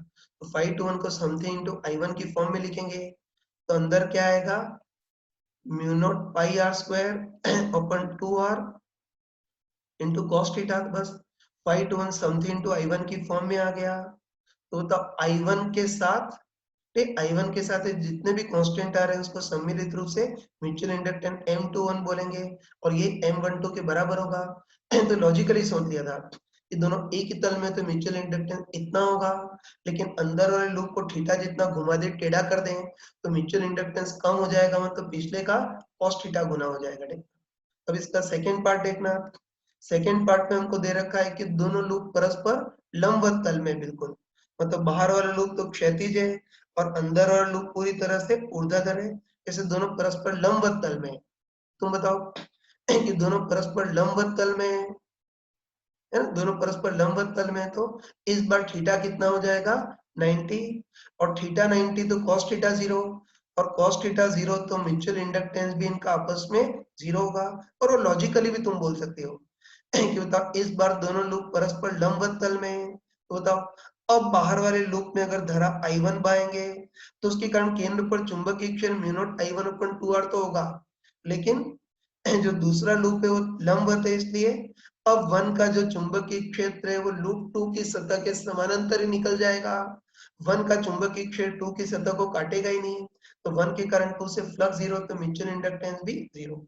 तो चित्र में अच्छा सुंदर नहीं बना पा रहा हूँ, बाकी तुम इसका मतलब समझ गए होंगे। नहीं तो बस इससे हम पक्का बोल सकते हैं जो पहले बताया था कि म्यूचुअल इंडक्टेंस एक तो स्मॉल आर कैपिटल आर, मतलब दोनों के आकार पर निर्भर करता है और दोनों की रिलेटिव स्थिति, इनके बीच आपस में कोण कितना है, इन सारी चीजों पर निर्भर करता है।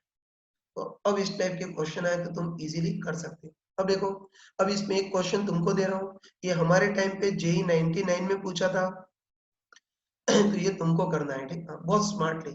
देखो, जैसे अभी दो वृत्ताकार, जैसे अभी दो सकेंद्री वृत्ताकार लूप थे ना, वैसे इस बार हमको दे रखा है कि दो सकेंद्री वर्गाकार लूप हैं, दोनों सकेंद्री और एक ही तल में रखे हुए हैं, ठीक है।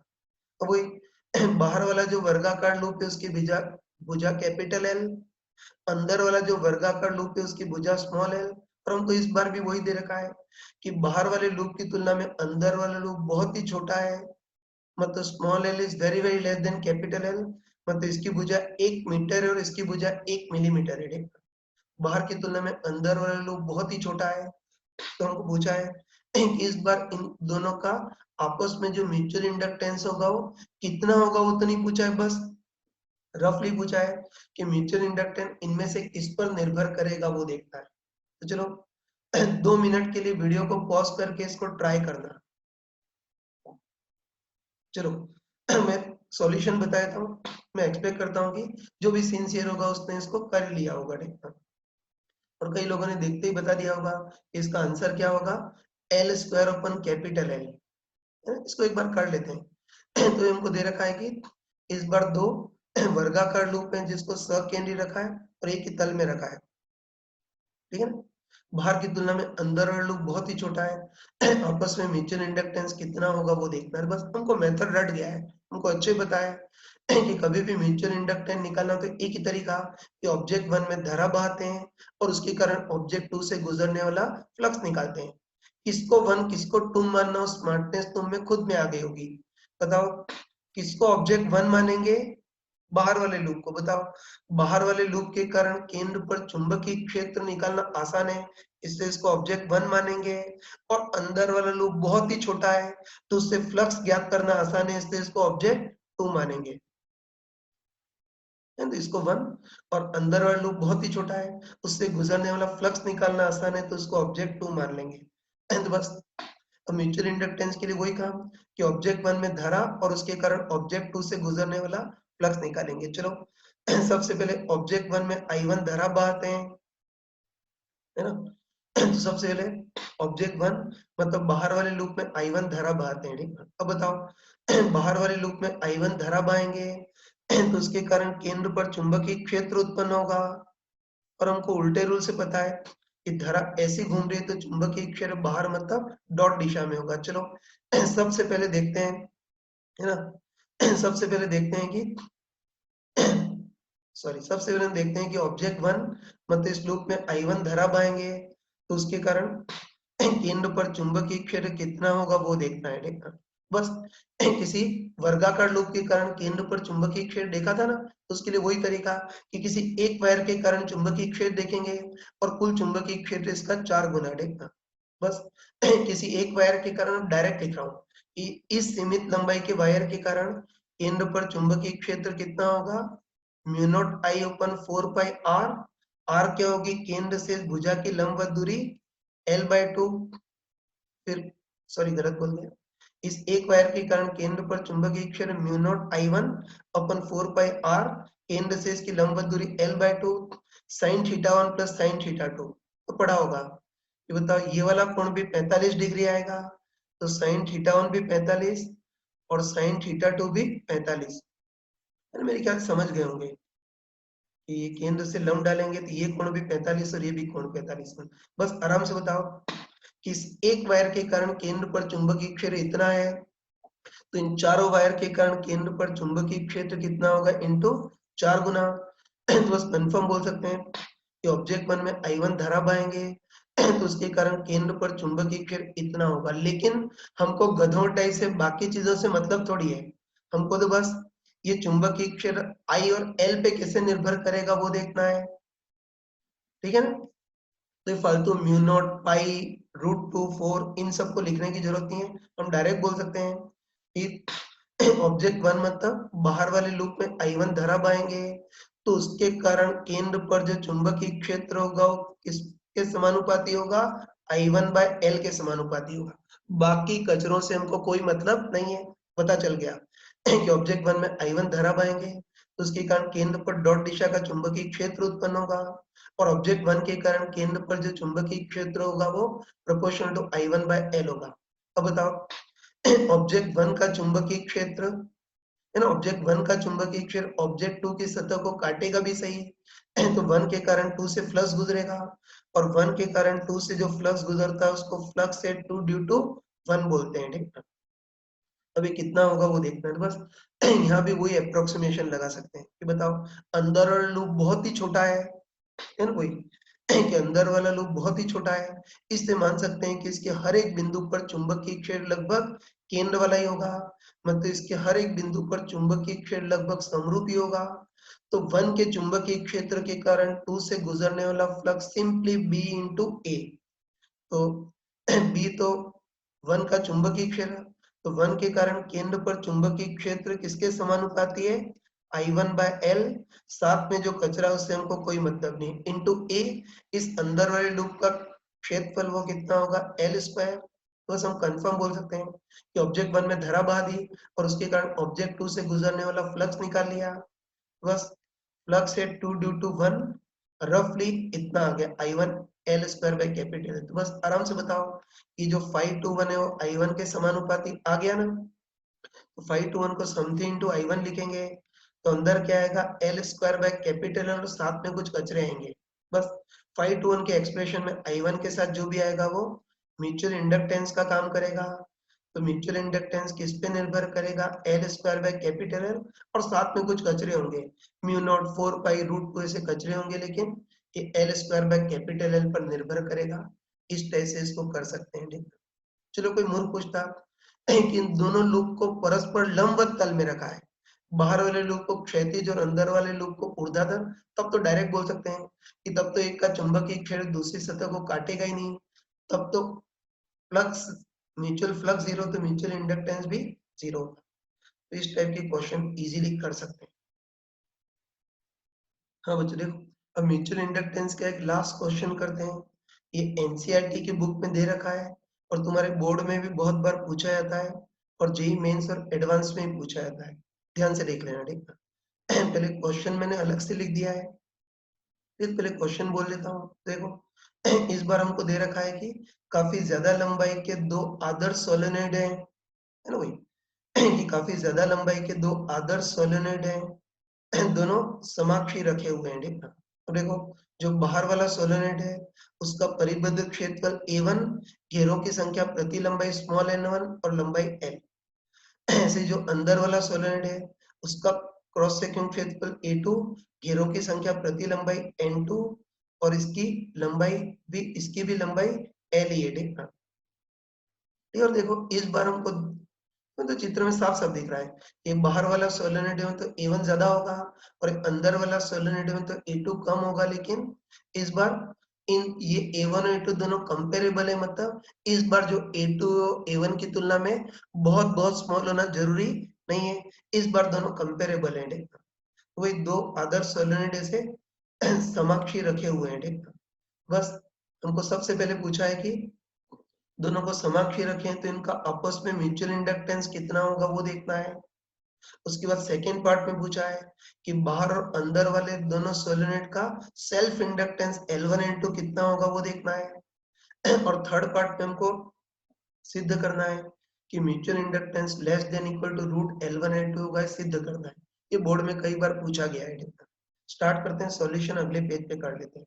तो एक हमको दे रखा है कि काफी ज्यादा लंबाई के दो आदर्श सोलेनोइड है, समाक्षी रखे ना। इसका क्रॉस सेक्शन क्षेत्रफल A1, घेरों की संख्या प्रति लंबाई N1 और लंबाई L, और अंदर वाला जो सोलेनोइड है उसका क्रॉस सेक्शन क्षेत्रफल A2, घेरों की संख्या प्रति लंबाई N2 और इसकी भी लंबाई L ही है, ठीक है। तो देखो चलो अंदर वाले सोलेनोइड के अंदर कुल घेरों की संख्या भी निकाल सकते हैं। बताओ घेरों की संख्या प्रति लंबाई N2 है, तो घेरों की संख्या बराबर कितना हो जाएगा N2 इंटू लंबाई। तो इसमें घेरों की संख्या N2 इंटू लंबाई मतलब N2 इंटू L। ये तो इसमें घेरों की संख्या हमारे पास N2 इंटू L आ गई, ठीक है। और ये तो पता है ये बाहर वाला सोलेनोइड बड़ा है मतलब इसका क्रॉस सेक्शन क्षेत्रफल ज्यादा है, और ये वाला सोलेनोइड छोटा है मतलब इसका क्रॉस सेक्शन क्षेत्रफल कम है, वो तो साफ साफ दिख ही रहा है। चलो सबसे पहले पार्ट में हमको है ना, सबसे पहले पार्ट में पूछा है कि इन दोनों का आपस में म्यूचुअल इंडक्टेंस कितना होगा वो देखना है। तो बस हमको रट गया है, अब तो फिर हमको रट गया है कि म्यूचुअल इंडक्टेंस निकालने का वही तरीका कि ऑब्जेक्ट वन में I1 धरा पाएंगे और उसके कारण ऑब्जेक्ट टू से फ्लक्स ज्ञात करेंगे। ठीक, किसको वन किसको टू मानना वो देखना है। तो देखो इस बार तो साक्षात सोलेनोइड है और सोलेनोइड का चुंबकीय क्षेत्र बिल्कुल समरूप होता है, इस बार तो तुम किसी को भी ऑब्जेक्ट वन और किसी को भी ऑब्जेक्ट टू मान सकते हो, आंसर बिंदास वही आएगा। तो इस बार किसी को भी ऑब्जेक्ट वन और किसी को भी ऑब्जेक्ट टू मान सकते हैं, लेकिन क्वेश्चन की थोड़ी इज्जत रखने के लिए ये A1 N1 ऐसा दे रखा है ना, तो क्वेश्चन की इज्जत रखने के लिए जो बाहर वाला सोलेनोइड है उसको ऑब्जेक्ट वन मान लेते हैं और अंदर वाला जो सोलेनोइड है उसको ऑब्जेक्ट टू उल्टा कर दें तब भी कोई प्रॉब्लम नहीं है, लेकिन क्वेश्चन की थोड़ी सी इज्जत रखते हैं। तो क्वेश्चन की इज्जत रखने के लिए ये A1 N1 दे रखा है, इससे बाहर वाले सोलेनोइड को ऑब्जेक्ट वन और अंदर वाले सोलेनोइड को ऑब्जेक्ट टू मान लेते हैं। तो बस कोई ऑब्जेक्ट वन में धरा और उसके कारण ऑब्जेक्ट टू से फ्लक्स निकालेंगे। चलो सबसे पहले ऑब्जेक्ट वन में I1 धारा बहाते हैं, है ना। तो वही सबसे पहले ऑब्जेक्ट वन में हम I1 धारा बहाते हैं।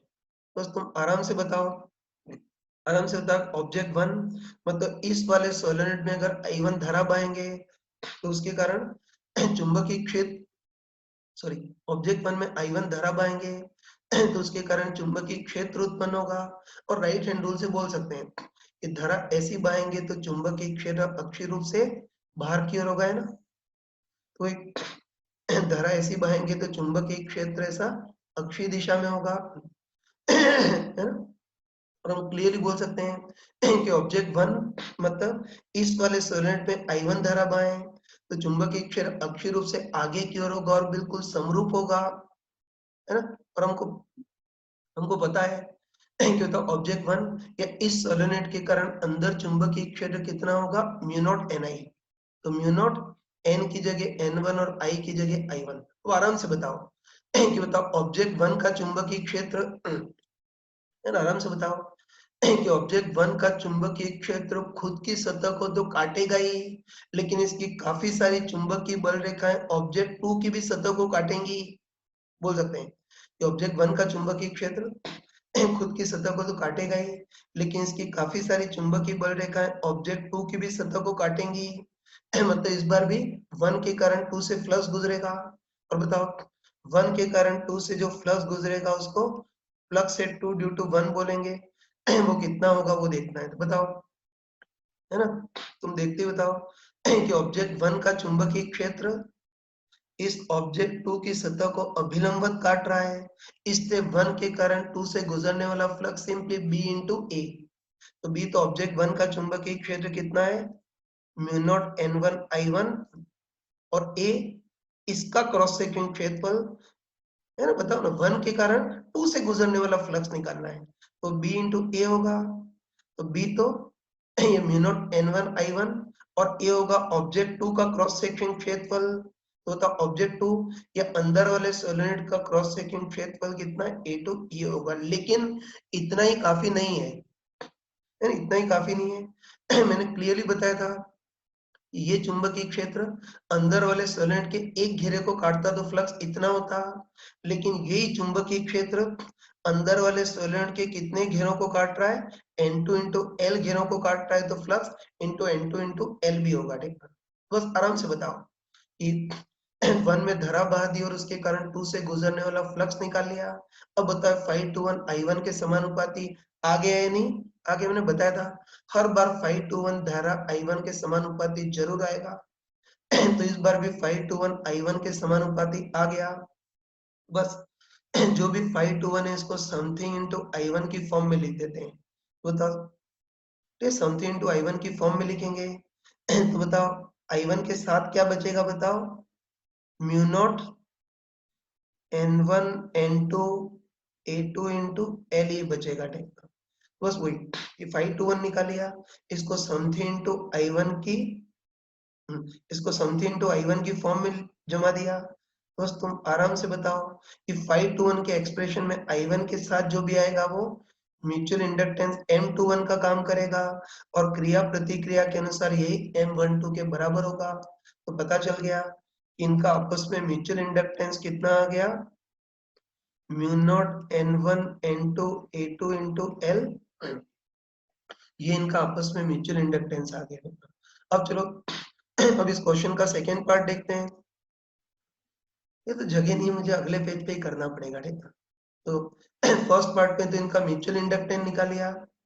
सेकेंड पार्ट में पूछा है कि बाहर वाले सोलेनोइड 1 और अंदर वाले सोलेनोइड 2 दोनों का सेल्फ इंडक्टेंस कितना कितना होगा वो देखना है। तो देखो किसी सोलेनोइड का सेल्फ इंडक्टेंस तो डिराइव करने की जरूरत नहीं है।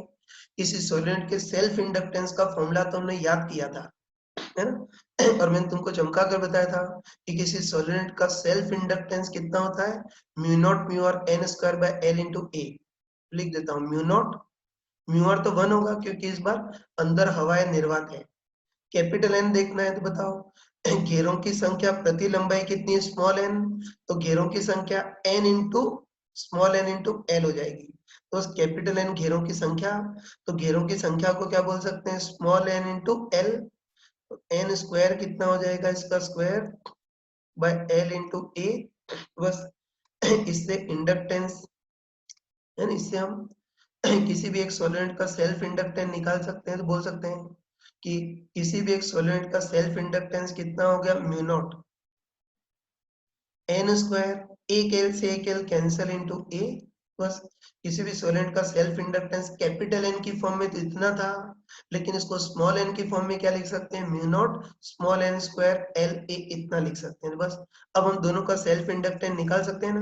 पहले बाहर वाले लूप का सेल्फ इंडक्टेंस L1 देखते हैं, तो वो कितना होगा, म्यू नॉट एन की जगह N1 स्क्वायर एल इंटू ए की जगह A1। और ऐसे अंदर वाले सॉल्वेंट का सेल्फ इंडक्टेंस भी देख सकते हो, वो कितना होगा, म्यू नॉट एन की जगह N2 स्क्वायर, एल तो सेम ही है और ए की जगह A2। तो बस हमने इन दोनों सॉल्वेंट का सेल्फ इंडक्टेंस कितना कितना है वो देख लिया। ठीक है, अब देखो अब हमको लास्ट पार्ट में प्रूव करना है कि mutual inductance less than equal to root L1 L2, ये देखना है। तो तब म्यूचुअल इंडक्टेंस का तो एक्सप्रेशन आ गया। अब इसको हमको रूट L1 L2 से कंपेयर करना है, तो चलो एक बार रूट L1 L2 भी निकाल लेते हैं, है ना। वही कि इसको हमको रूट L1 L2 से कंपेयर करना है, तो एक बार रूट L1 L2 निकाल लेते हैं।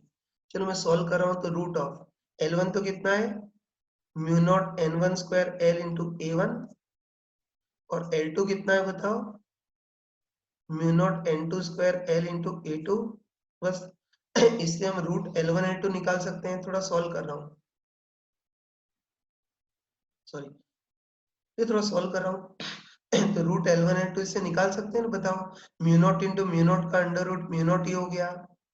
N1 square into N2 square का अंडर रूट करेंगे तो N1 N2, एल स्क्वायर का अंडर रूट करेंगे तो एल, और A1 इंटू A2 का अंडर रूट करेंगे तो रूट A1 A2, है ना। तो बस रूट L1 L2 हमारे पास mu naught N1 into L root L A1 A2 इतना आ गया। बस तुम आराम से बताओ कि म्यूचुअल इंडक्टेंस भी आ गया और रूट L1 L2 भी आ गया। अब हमको देखना है कि म्यूचुअल इंडक्टेंस और रूट L1 L2 में कौन ज्यादा है वो देखना है। तो उसके लिए सिंपली इनका भाग लगा देते हैं, है ना। तो उसके लिए सिंपली इन दोनों का भाग लगा देते हैं, मतलब म्यूचुअल इंडक्टेंस अपन रूट L1 L2 का भाग लगा देते हैं। ठीक है, बताओ। म्यूचुअल इंडक्टेंस तो निकाला था ना। म्यूचुअल इंडक्टेंस तो कितना आया था हमारे पास, लिख देता हूँ, mu naught N1 N2 L into A2। Mutual inductance तो ये आया था, mu naught N1 into L into A2 अपन रूट L1 L2 हमारे पास कितना आ गया, mu naught N1 N2 L into root of A1 A2, ये आ गया। ठीक है, अब इसको कैंसिल करना है। ये तो इसको कैंसिल करने के लिए ऐसा करते हैं कि A2 को हम root A2 into root A2 लिख देते हैं, कोई पाप तो नहीं है ना। तो इस सॉल्व करने के लिए A2 को हम root A2 into root A2 ऐसे लिख देते हैं। बस अब तुम सॉल्व कर सकते हो ना। तो द सॉल्व करेंगे तो mu naught N1 N2 L से mu naught N1 N2 L cancel, फिर एक A2 से एक A2 भी कैंसिल होता है। अनुपात कितना आ गया बताओ, root of A2 bye A1। Solve करेंगे तो अनुपात रूट A2 बाय A1 आ गया। ठीक है, सही ना। बस अब इसको देखते हैं तो हमको अच्छे पता है, ये चित्र से दिख रहा है कि A2 अंदर वाले सोलेनोइड का क्रॉस सेक्शनल क्षेत्रफल कम होगा और A1 बाहर वाले सोलेनोइड का क्रॉस सेक्शनल क्षेत्रफल ज्यादा होगा। बस हम कंफर्म बोल सकते हैं। इस बार इनका अनुपात A2 बाय A1 आ गया ना, तो हमको पता है A2 अंदर वाले सोलेनोइड का क्रॉस सेक्शनल क्षेत्रफल जो कि कम है, A1 बाहरी सोलेनोइड का क्रॉस सेक्शनल क्षेत्रफल जो कि ज्यादा है। तो अंश कम है और हर ज्यादा है, मतलब पूरी चीज एक से कम होगी, है ना। बोल सकते हैं कि A2 कम और A1 ज्यादा है, मतलब पूरी चीज एक से कम होगी, है ना। और ध्यान रखना तुम, ये तो क्लियरली बोल सकते हैं कि बताओ, ये पूरी चीज एक से कम होगी, ये चीज एक से कम होगी, तो ये वाली जो चीज है वो भी एक से कम ही होगी। ठीक है, और एक से कम होगी मतलब अंश कम और हर ज्यादा होगा। तो M21 less than equal to L1 L2, ये आ गया। ठीक है, या इसको चाहो तो कर भी सकते हो तुम।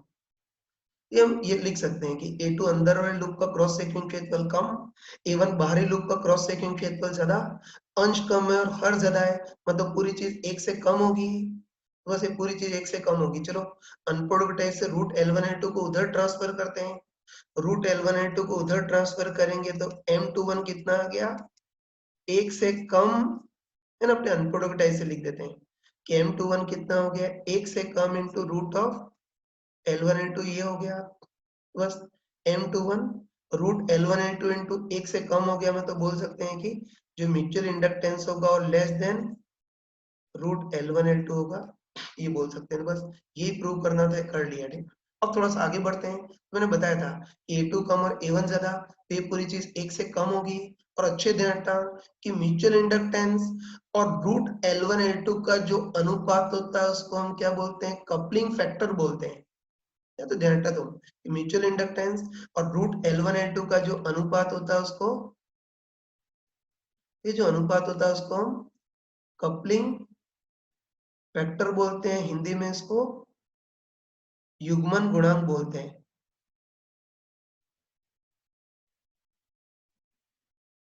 तो ध्यान रखना थोड़ा सा है कि ये जो अनुपात है 1 से कम आया ना, और ध्यान रखना कि हर बार म्यूचुअल इंडक्टेंस और रूट L1L2 का जो अनुपात होता है उसको हमेशा हम कपलिंग फैक्टर या युग्मन गुणांक बोलते हैं। इसको K से प्रदर्शित करते हैं।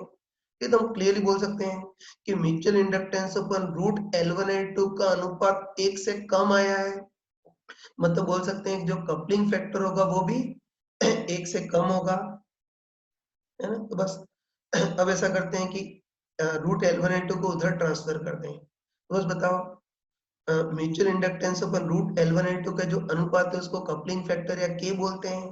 तो रूट L1L2 को उधर ट्रांसफर करेंगे तो म्यूचुअल इंडक्टेंस इक्वल टू कितना हो गया, K इंटू रूट L1L2, है ना। तो हम ये बोल सकते हैं कि इसको उधर ट्रांसफर करेंगे तो mutual inductance equal to K into root L1L2, जो हमको अच्छे बताया कि K कांस्टेंट होता है जिसको कपलिंग फैक्टर बोलते हैं ना, तुमको पता है। इसमें K कांस्टेंट होता है उसको कपलिंग फैक्टर या युग्मन गुणांक बोलते हैं। और हमको अच्छे पता है कि युग्मन गुणांक 1 से कम होता है। जैसे इस केस में तो युग्मन गुणांक 1 से कम है, लेकिन तुम बताओ कि अगर दोनों सोलेनोइड का क्रॉस सेक्शन क्षेत्रफल बराबर होता और दोनों बिल्कुल एक के ऊपर एक होते हैं तो फिर कपलिंग फैक्टर 1 हो जाता। तो बस अच्छे ध्यान आगे डायरेक्ट जनरली याद रखना कि mutual inductance equal K root L1L2 होता है, जहाँ K जो होता है उसको कपलिंग फैक्टर बोलते हैं। और अच्छे ध्यान रखना कि coupling factor less than equal to 1 होता है। और हम क्लियरली बोल सकते हैं कि इस केस में तो कपलिंग फैक्टर 1 से कम होगा, लेकिन अगर दोनों सोलेनोइड का क्रॉस सेक्शन क्षेत्रफल बराबर होता और दोनों बिल्कुल एक के ऊपर एक चिपके होते तो कपलिंग फैक्टर इक्वल टू 1। तो जनरली बोल सकते हैं कि coupling factor less than equal to 1 होता है, ये बोल सकते हैं। देखो अब इससे हमको एक गहरा सबक मिला यार। तुम बताओ कि ये तुम बताओ कि अभी तक तो हम म्यूचुअल इंडक्टेंस और सेल्फ इंडक्टेंस को अलग अलग समझते थे, या ध्यान रखा तुम कि अभी तक तो हम म्यूचुअल इंडक्टेंस और सेल्फ इंडक्टेंस को अलग अलग समझते थे, लेकिन ये जो फॉर्मूला उससे हम क्लियरली बोल सकते हैं कि म्यूचुअल इंडक्टेंस और सेल्फ इंडक्टेंस भी आपस में रिलेटेड है। फिर इस फॉर्मूले से हम बोल सकते हैं कि म्यूचुअल इंडक्टेंस और सेल्फ इंडक्टेंस भी आपस में रिलेटेड है। और दोनों में रिलेशन क्या होता है, mutual inductance equal to K root L1L2, जहाँ K जो होता है उसको कपलिंग फैक्टर या युग्मन गुणांक बोलते हैं। और नाम से ही क्लियर है कि कपलिंग फैक्टर इस चीज पे निर्भर करता है कि दोनों लूप के बीच कपलिंग कितनी अच्छी है, उस पर निर्भर करता है। ठीक है, जैसे तुम बताओ कि अगर दोनों लूप बहुत दूर दूर हो, है ना, दोनों लूप बहुत दूर दूर हो तो कपलिंग बहुत खराब होगी। कपलिंग मतलब, एक कपलिंग मतलब दोनों कितने मिले हुए इसको कपलिंग बोलते हैं। ठीक है, ठीक है, ध्यान रखना कि दोनों लोग बहुत दूर दूर हो तो उनके बीच युग्मन या कपलिंग काफी कम होगी, तो कपलिंग फैक्टर कम होगा। अगर दोनों लोग पास पास हो तो कपलिंग ज्यादा होगी, युग्मन ज्यादा होगा तो युग्मन गुणांक भी ज्यादा होगा। और अगर दोनों लूप का क्रॉस सेक्शन क्षेत्रफल बराबर हो और दोनों लूप बिल्कुल एक के ऊपर एक चिपका करके लगा दिए हो, तो फिर बताओ एक का 100% फ्लक्स दूसरे से गुजरेगा, तो फिर कपलिंग फैक्टर 100% मतलब 1 होगा। तो ध्यान रखना है कपलिंग फैक्टर नॉर्मली 1 से कम होता है। कपलिंग फैक्टर इक्वल टू 1 तब होता है जब इन दोनों लूप को बिल सॉरी कपलिंग फैक्टर 1 तब होता है जब दोनों लूप का क्रॉस सेक्शन क्षेत्रफल या आकार बराबर और दोनों को बिल्कुल एक के ऊपर एक चिपका दें। तो फिर कपलिंग फैक्टर 100% मतलब 1 होता है।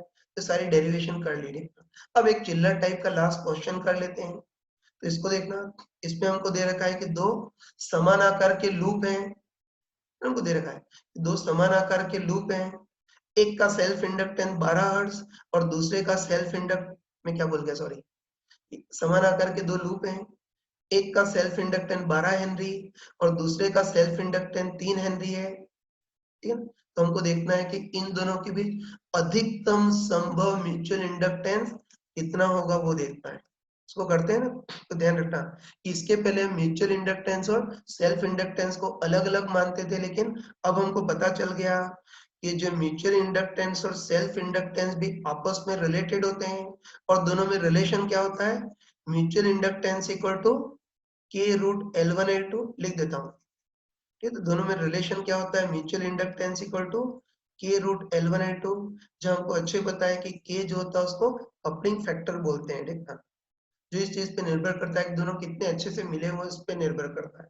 बस इस बार हमको दे रखा है कि दोनों लोग समान आकार के हैं और उनका अधिकतम संभव म्यूचुअल इंडक्टेंस पूछा है। तो बस आराम से बताओ कि म्यूचुअल इंडक्टेंस अधिकतम तब होगा जब कपलिंग फैक्टर अधिकतम होगा, और हमको पता है कि कपलिंग फैक्टर का अधिकतम संभव मान 1 होगा, और वो तब होगा जब दोनों लूप समान आकार के और बिल्कुल एक के ऊपर एक आ गए हो, ठीक है, बिल्कुल चिपक गए हो, एक के ऊपर एक हो गए हो, तब कपलिंग फैक्टर मैक्सिमम होगा 1। तो बस कपलिंग फैक्टर का मैक्सिमम मान 1 रखेंगे, तो म्यूचुअल इंडक्टेंस का मैक्सिमम मान कितना हो जाएगा, रूट ऑफ L1L2। तो रूट ऑफ L1 तो कितना है 12 इंटू L2 3, रूट 36, मतलब कितना आ गया 6 हेनरी। बस इस बार म्यूचुअल इंडक्टेंस का अधिकतम मान रूट L1L2 मतलब 6 हेनरी होगा। लेकिन याद रखना कि अगर दोनों अलग अलग आकार के हैं तब तो कपलिंग फैक्टर 100% हो ही नहीं सकता।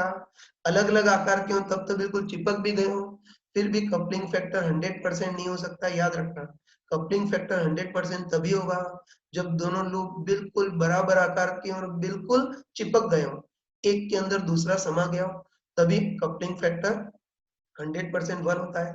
बस ये हमने इलेक्ट्रोमैग्नेटिक इंडक्शन पूरा कंप्लीट कर लिया। अच्छे से समझ करके इसको प्रॉपर क्लास नोट्स में नोट कर लेना, ठीक है, क्योंकि एक्चुअली तुम्हारा कल टेस्ट है, तो ये सारी चीजें मतलब उड़ा उड़ा करके नहीं कराना चाहता था, इसलिए प्रॉपर रिकॉर्डेड वीडियो भेज दिया है। तो अब इसको अच्छे से समझ करके कंप्लीट कर लेना और इसका एक भी क्वेश्चन गलत नहीं हो उसका ध्यान रखना।